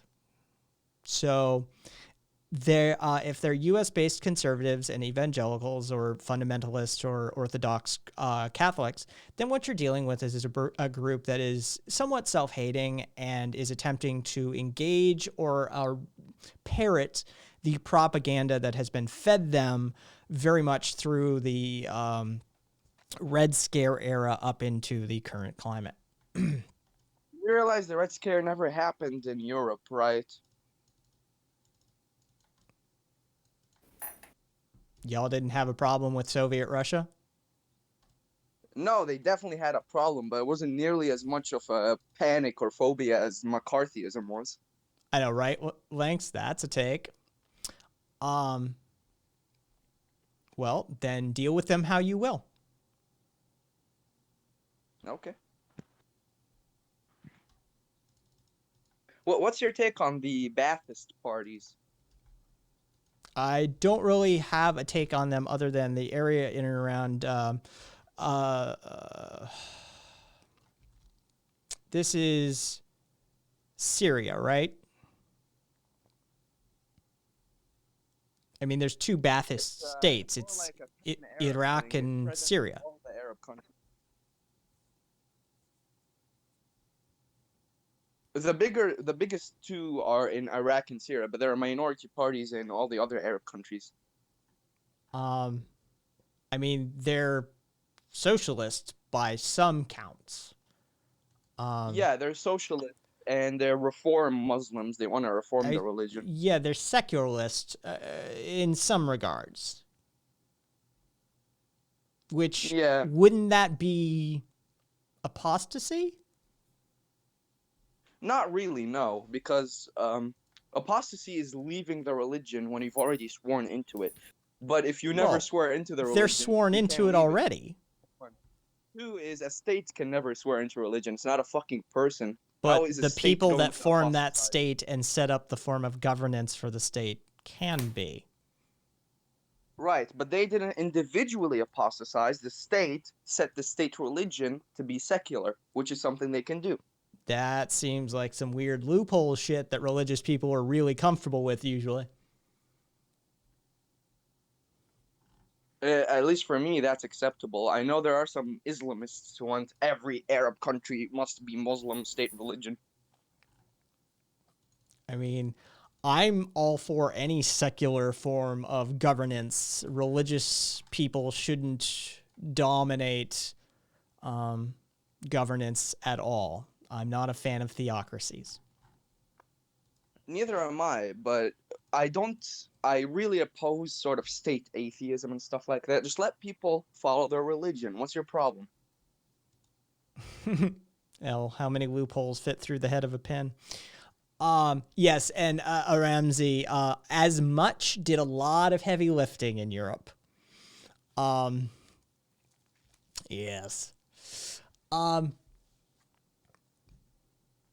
I think the less religion you have in your government, the better you are. The better off you're going to be. So state atheism is your apex. Agnosticism. Right, but atheism is even less religion than agnosticism. So going by your rule, it's better. Yes. Admitting that you don't know the nature of the universe is probably a better position to start from when setting up a government than declaring you know the answers to everything. Oh, I see. So you're not so much less religion. You're more like less of a stance on religion. I'm more anybody who tells you that they know God's name and they know what the dude looks like and that he is a male is not really the person I want setting up my government. Oh, 1 second. God uses these it's linguistics, my dude. He doesn't have a gender. He's God. See, you're stating you know the nature of God. This is not the position I want somebody approaching from when they're setting up a system of force, authority, and control. What's wrong with authority? Force and control, I'm against. But what's wrong with having some sort of authority and a system of checks and balances to keep everything in a state of balance while checking it? Because the person setting up that authority mechanism under, if they are religious, is going to have an inherent bias towards that religiosity. Everyone has inherent bias towards their own positions. L. I know the nature of God too. Fiction. Excuse me? Yeah. You're not the only person with an opinion on God. Some people think it's completely fucking made up. Sharia law now. 2020. Vote. Yeah. Some people think it's just fiction. Leftover, give Pele a chance, says Nomad. Some people think it's just leftover mythology and control mechanisms from the Bronze Age. They can think whatever they want to think, but depending on where they find themselves geographically, maybe. You don't see me constantly mocking atheists the same way they mock God. It's because you can't mock atheists in the same way that they mock God. Yes, I can. Ooh, we were created from nothing. Except that's not what atheists believe. And so it's laughable. It is what they believe now.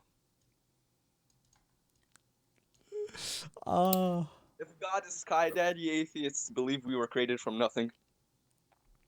Ramsey, have you actually ever interacted with an atheist?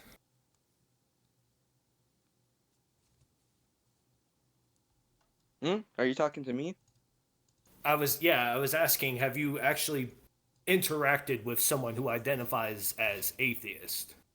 Yes, I do this thing called the Dawah, where I invite them to Islam. Oh, so you interact with them on your terms, not theirs. Sometimes they come up to me and tell me my religion is fake, and then I just cut communications with them.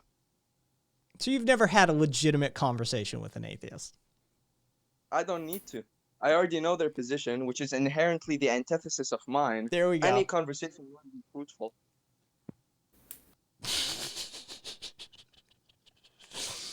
Like, They don't. If they already believe that they're right with the antithesis of your position, trying to get them to you is not as easy as just having a conversation, or even having 100 conversations. Thank you, Laser.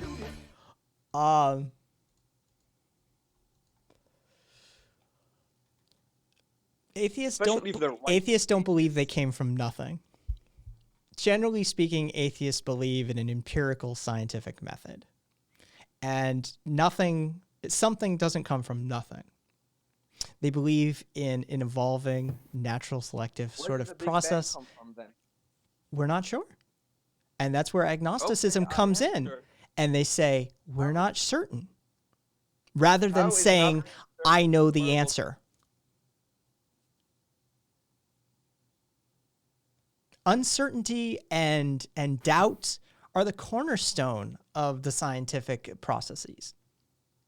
Whereas certainty and knowledge and faith in that false knowledge is the cornerstone of religion. Religions are certain they know something. Meanwhile, scientists say we may know something. Oh, so I may know that there's a God. Here we go, I win. It's a far more, it's a far less tenuous position to argue from.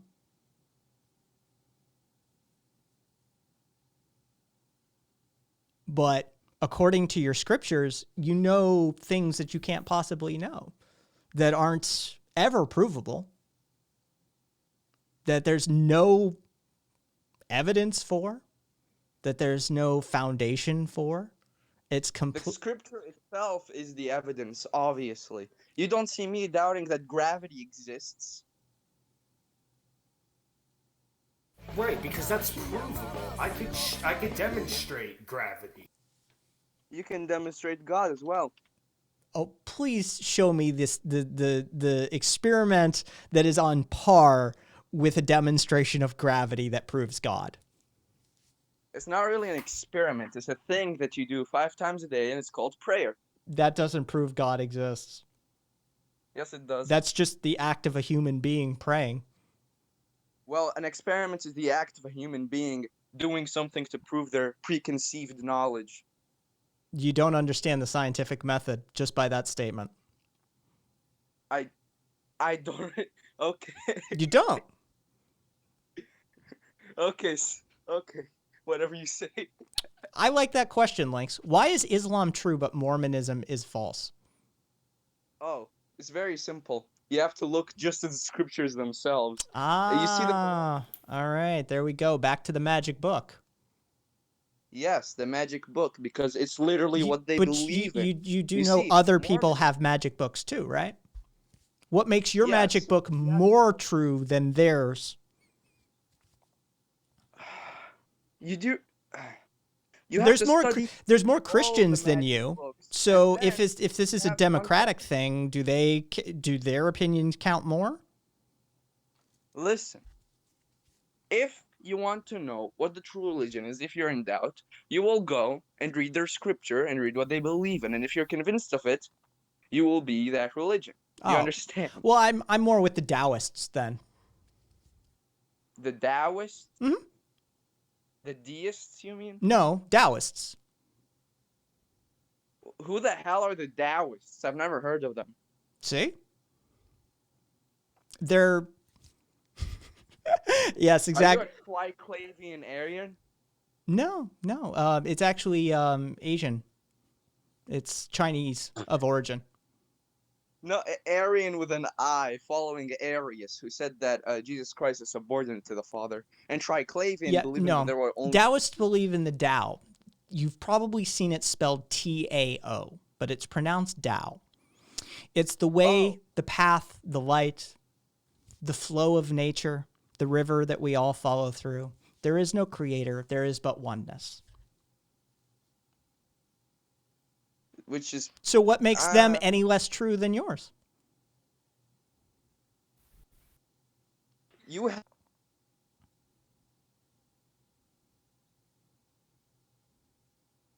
sorry, got interrupted by a roommate. Here, you have to go study that scripture, and then you decide if you think it's more true or not. So basically, the only reason that Islam is true for you is because you feel it's true. It's not that it is actually true. It's that you feel it is. Oh, so someone can't do a logical analysis. So it's essentially the nature of God is subjective. No. Islam doesn't believe that the nature of God is subjective. Therefore, I don't believe that the nature of God is subjective. Well, I hate to break it to you, but there's more people on Earth that disagree with you than agree with you. There's 1.3 billion who agree with me. And there's and more. Then there are the Christians. And then there's more than that that disagree with you. Dude. The Christians don't believe Muhammad was a prophet. No, but they do believe in Jesus Christ. Okay. And they do believe in all the But prophets. the entire focus of your book, they disagree with. What do you mean the entire premise? We believe in Jesus Christ as a Messiah. That's not a disagreement. Just because you bootstrapped your ideology onto another one, much like the Christians did with the Old Testament, doesn't mean that there's a forward-facing agreement. They don't agree with Islam. We agree with them, and they agree about with them. However, you agree there with is a them. They disagreement. don't I'm agree not with saying- you, and they're in the majority. All right, if you look at monotheism, I've used the label happy now. You see, many more people are monotheistic than there are who aren't monotheistic. And let's face it, the fundamentals and foundations of Judeo-Christian religion were stolen from North Africa. No, they fucking weren't. Oh, quite. They were. Really? The mystery religions of Egypt informed more to do with Christianity than probably any other group. Look at the story of Horus. He lines up directly with Jesus. Egypt was in decline due to the Roman Empire conquering it. The Egyptians weren't worshipping Ra anymore. They're now worshipping the Hellenistic Jupiter.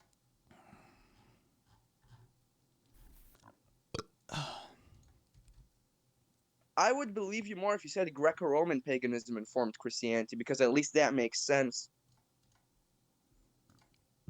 So let's see. Here we go. All right. Jesus. Story written down about 2,000 years ago. Horus. Story written down about 5,000 years ago. Born of the Virgin Mary. Born of the Virgin Isis. Birthday celebrated on December 25th. Birthday December 25th. North Star led wise men to him when he was born. The Eastern Star led 3 wise men to him when he was born.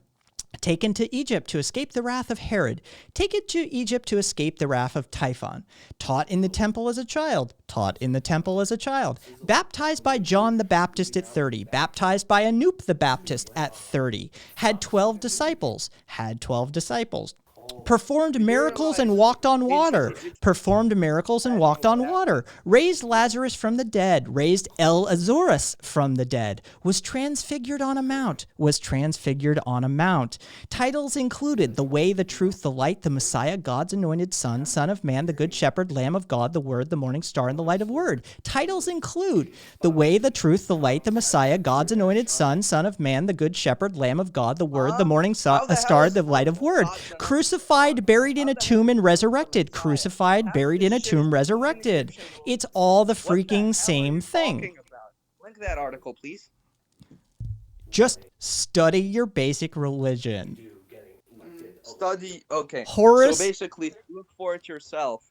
You do realize the Messiah was not present in ancient Egyptian religion, nor was baptism. Oh yeah, it was. Baptism in the sacred waters was definitely an Egyptian thing. No. Well, then you're arguing in bad faith. Bye. He's gone. Build your way up to win your small local election. And So that was fun. This other guy, Sticky, I think. Right back.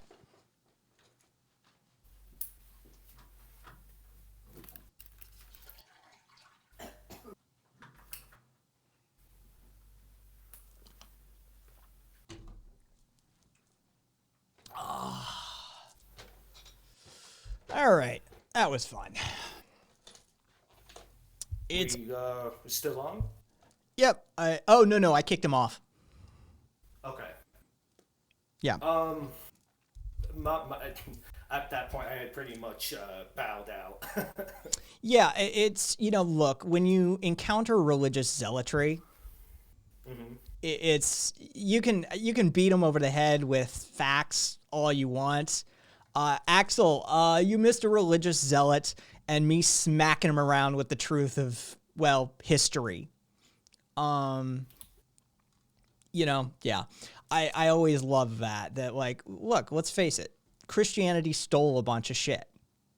From the pagans, right? Ancient Egypt mystery religions funneled a whole bunch of stuff. The entire story of Jesus basically is the story of Horus. Right. And then you have a whole bunch of pagan rituals and rites. So you have a whole bunch of the stuff that folds in. And I mean, one of my favorite things that, as an example, I hate to break it to you, Adwaitis, it predates them. One of my favorite things to hit the Catholics especially with is the concept of purgatory, that they basically encounter the Irish sort of pagan naturalistic religions and the concept of the fae, the fairyland, right? And they just sort of rolled with it and they said, oh yeah, we have that too. It's the same thing. It's called purgatory. And so they just roll with it and adapt and fold in their stuff. And so, yeah, that's long been a method, a modality of Christianity to just say, no, that's totally, what you believe is in our stuff already, and you should be us and give us your money. Yeah, Christianity is the ultimate form of copy pasta. It basically. Grumpy, love to see you. Have a good day. Take care of yourself. Yeah, and so, look, Love You is problematic to start with. Sorry, Mitre. He's problematic to start with. He's been kicked off the air numerous times for anti-Semitic rants because he's a Muslim fundamentalist. I'm a big believer in 2nd, 4th, 12th, 19th chances, right? But if you cross the line, you're gone. And so, that was him getting another chance. But, as evidenced by what got him kicked off this time was bad faith arguments. That's the quickest way to get yourself removed from my air, is bad faith arguments. And, it's like, look, Horus predates Jesus by like 3,000 years. He fucking he lines up in all the same ways. It's clearly the mythos of Jesus was borrowed from Horus. So you just sort of have to own it. I guess my next question for him was going to be, well, if God is so morally righteous, then how does he feel about someone like yourself who has a partner? Oh, okay. So we have, all right. So you see it in chat. Mitre's been using it a bunch. That is our gay in Jannah flag. Okay. All right. Jannah is Muslim heaven. All right. We'll give a little backstory. Okay. So we have a valued, we love him, right? We absolutely adore this dude. Timmy Vibe. He is a member of the community and we love this dude. He's a Wahhabist. So the like Saudi version of Islam, right? Like hardcore. He claims to be a leftist Wahhabist. All right. So upon entry, we all started challenging him and like, how do you rectify this? How do you resolve these conflicts? This is insane. And so he sticks it out. He handles it like a fucking pro, like an adult. He doesn't get too emotive about it. He just handles the questions, right? And we get to a point where we start asking him about, homosexuality. And he informs me that that if I were to, and I love this, this is the actual word he used. If I were to refrain from indulging in my tendencies and follow the follow the edicts of the Quran and follow the teachings of Muhammad, that when I die, I could gain entry to Jannah. And he informs us that there is no such thing as sin in Jannah. And so a minute goes by and it clicks. And I'm like, wait a second.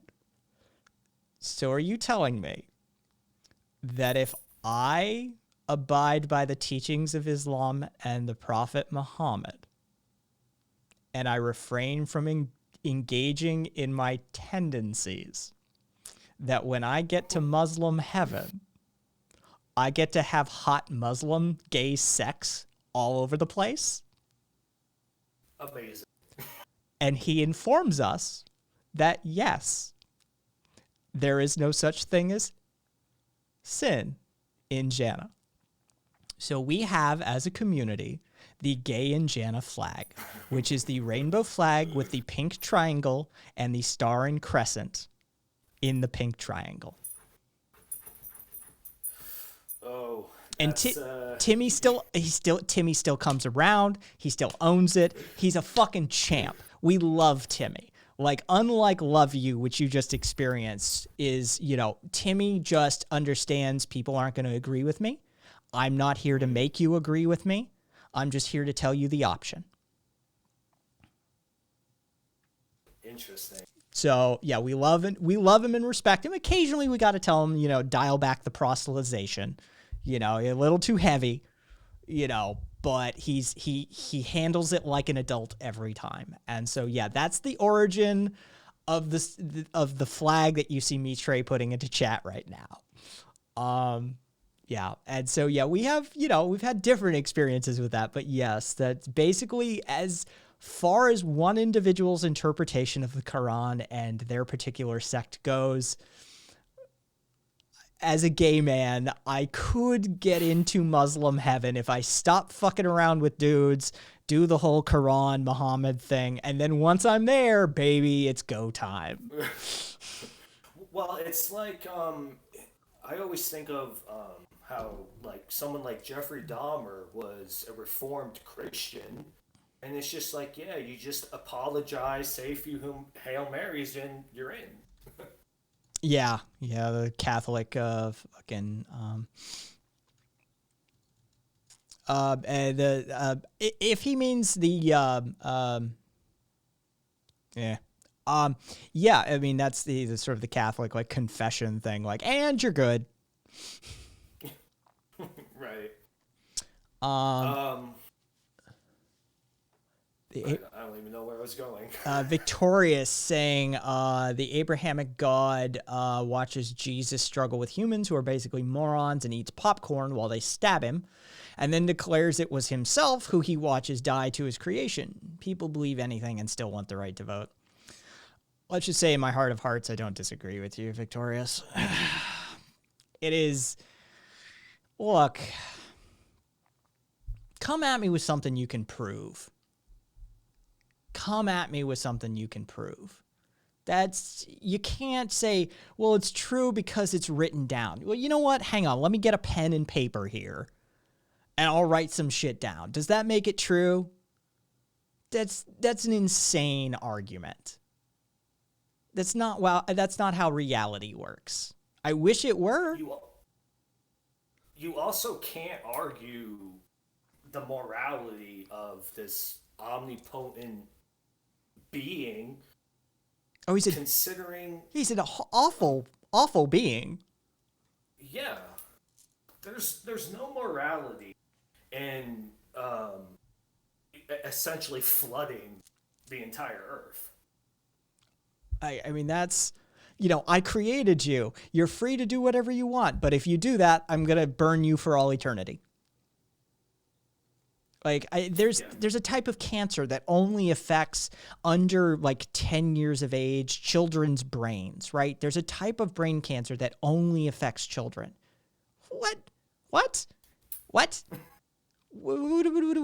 Hang on, you're telling me that there's an omnipotent creator being who says, yeah, you know what? I love all of my creation except those kids. Fuck them. They're going to suffer and die. Like, that's... If we were living in biblical times, you would be turned into Saul. Yeah, exactly. And yeah, Prince Pugo, the burden of proof fault. Yeah, if you're going to make extraordinary claims, require extraordinary evidence. And pointing to a book that some dude wrote is not extraordinary evidence.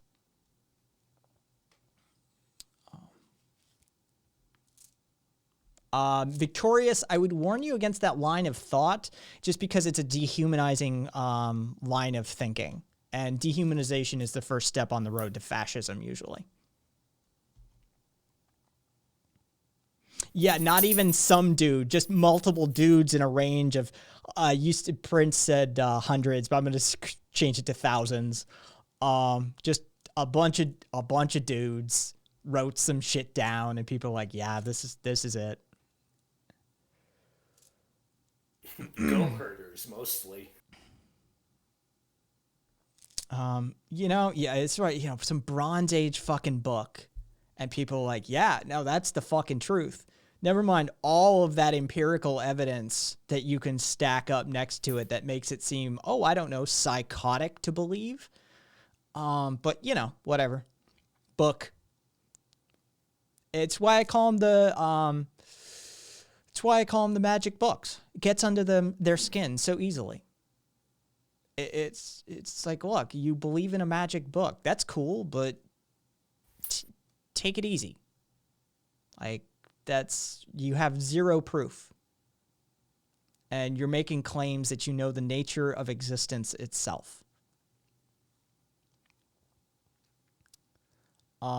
Yeah, Prince, at least J.K. Rowling made it somewhat believable. This is why I respect L. Ron Hubbard. I respect L. Ron Hubbard. Look, Scientology is a fucking nightmare. But L. Ron Hubbard, a science fiction author, said he was going to create a religion and then created a religion. What are you going to do? Right. I mean, that's on everybody else at that point. I mean, that's, there's a certain level of responsibility that he cannot bear in the creation of this ideology, of this belief system. He's a science fiction author who was in a mental institution who said, I'm going to create a religion. He created a religion, and then people followed it. Out of the ones, like, I know people say, like, they shit on Scientology because it's the new one on the block. And they're like, at least our shit is old. That makes it worse. That makes it worse. How do you not get that? The Mormons say everyone gets their own planet. Like, I know. That's, dude, as far as wish fulfillment within a religious structure goes, the Mormons really have it nailed down. They really do. Like, look, if you do all this, you get to be God. Like that, they understand the wish fulfillment aspect of it all. Except for, or maybe I'm thinking of Jehovah's Witnesses, but aren't black people excluded from heaven? Up until the mid 80s, and when God informed one of their prophets that there had been a policy change. BTW. It happened to coincide with a whole lot of pressure, both from the IRS and the society at large. Hey, thank you, Divine. Yeah, it was funny how that, about, I think it was like 83 that one of their prophets had a revelation. Oh, I adore that. Nano saying, take song lyrics and translate it to another language, then another, repeat 13 more times, then back to the original language. That's how it feels when people want to literally interpret it. Victorious, why call war illegal or legal anyways? There's profit in war and disease. Fair. Aramzi, the first words of the Bible weren't written down until years after he died. I mean, like, past a lifetime worth after Jesus died. None were first-hand accounts and were first written in Greece by wealthy scholars who talked to people from Judea who told them the stories. Yes. The world's greatest science fiction author just happens to have found a religion, says Prince. I know. I adore L. Ron just for that aspect. He was a horrible human being in a lot of other aspects, don't get me wrong. But as far as like, hey, I'm a science fiction author and I'm fucking certifiably insane, I'm going to create a religion. And then he did. I mean, got to respect it. Yes, and Elrond was a terrible human being, though, by all accounts. Yeah. I disagree that it's on him entirely. Like, you gotta agree. Like, I'm sorry. Like, hey, I have a brand new religion. Healthy dose of skepticism might be, called for in that moment then. I had some shit I wrote down. You want to believe it? But the Bible we read today, it's nowhere near the original text. Fair enough. Yin and yang. Yeah. Oh, yeah. And Arsena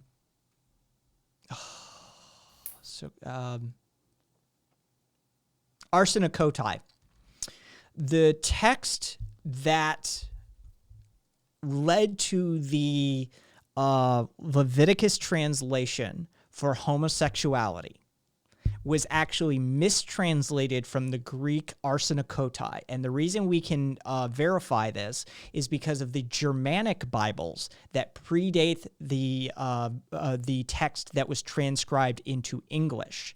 And as a result of that mistranslation, Arsena Kotai, which actually refers to pederasty rather than homosexuality, became homosexuality in the English translations.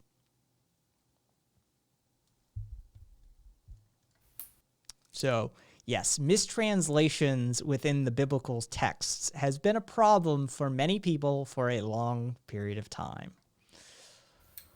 Yes, the Catholics do bear a fair amount of guilt and responsibility, Victorious, for the Holocaust. The anti-Jewish propaganda and sentiment that was being stirred up by the Catholic Church in that region around those times was definitely a contributory factor to some of that. And yes, Ramsey, backing you up on that one, archaeologically speaking, as to the nature of the origin texts.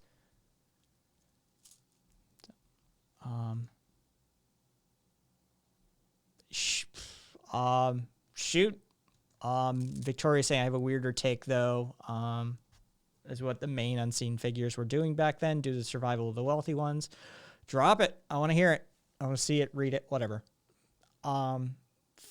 Ramsey, funniest thing to me was the addition of Jesus forgiving the Romans for his execution. Originally, he really didn't. They just added that to make Christianity more palpable to the Romans in the hopes of avoiding prosecutions. Yes, because remember, Christianity was a political movement. It wasn't just a religious organization. It was a political movement in addition. So compromises were made in order to make it more palatable to the Romans and to hopefully avoid more executions.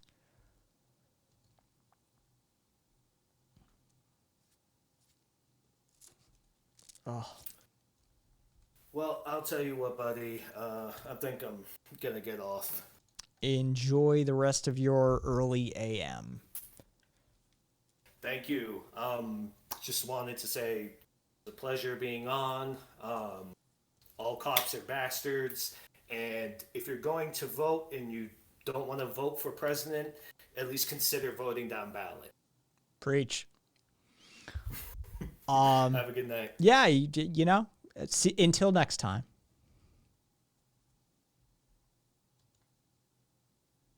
Let's see. Let us do all that, all that, all that. All right. There we go. Cool.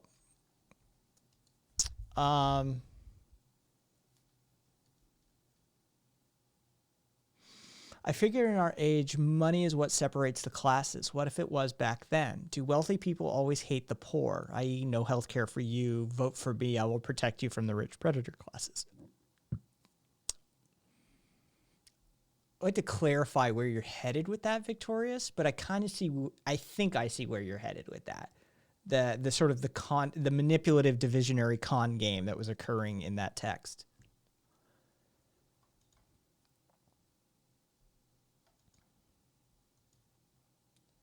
All right. So, what do we got? 4 hours.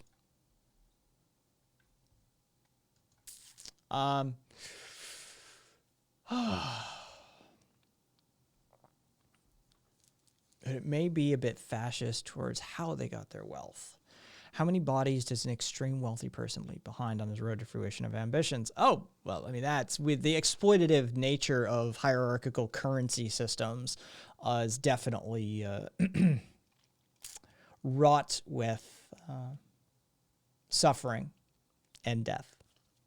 So there's no way around that. You're most assuredly on the correct path with that one.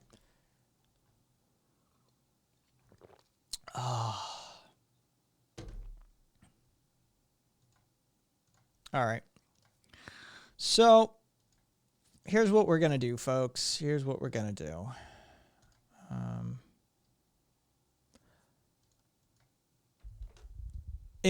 All right, so here's the, yes, thank you, Al. Unless anybody wants to converse or have a conversation on some level, shape, or form, I think we may just raid one of my buddies, Curio, and then I may call it. But I'm going to leave that up to you guys as to whether we call it here or not. Because he's wearing a colander on his head. Oh. I don't even think I know what that is off the top of my head.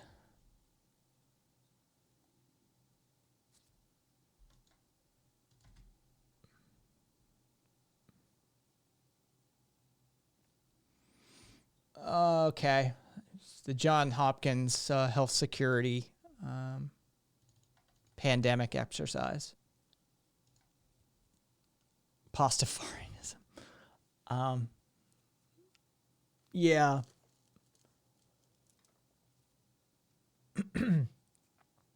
Well, I've been on for 4 hours at this point, Ramsey.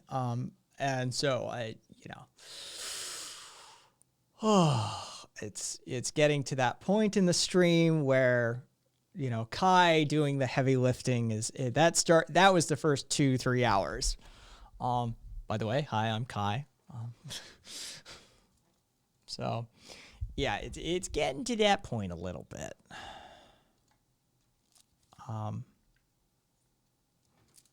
Yeah, I don't know if it's Pastafarianism or it's just Curio being Curio links. As you've been over there before, you're fully aware. Curio he's a fun dude.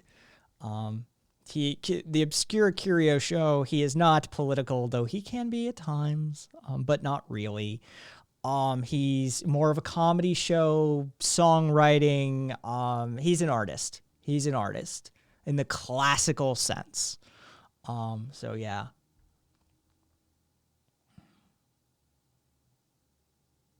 Yeah, we don't do speculative thinking, aka conspiracy theories here. So I'm going to say, let us, I think, conclude for the evening. Let's see if we can get that viewer count as high as we can, boys and girls, and those who don't identify as either. Everybody throw a follow to Curio, and let us go visit the Obscure Curio Show. As always, guys, you can catch all of my stuff at kaisthings.com, K-A-I-S things.com. I'm on 5 days a week, Monday, Wednesday, Friday at 5:30 p.m. Pacific time, and Tuesday, Thursday at 11:30 p.m. Pacific time. I hope you guys are as well as you can be. Till next time.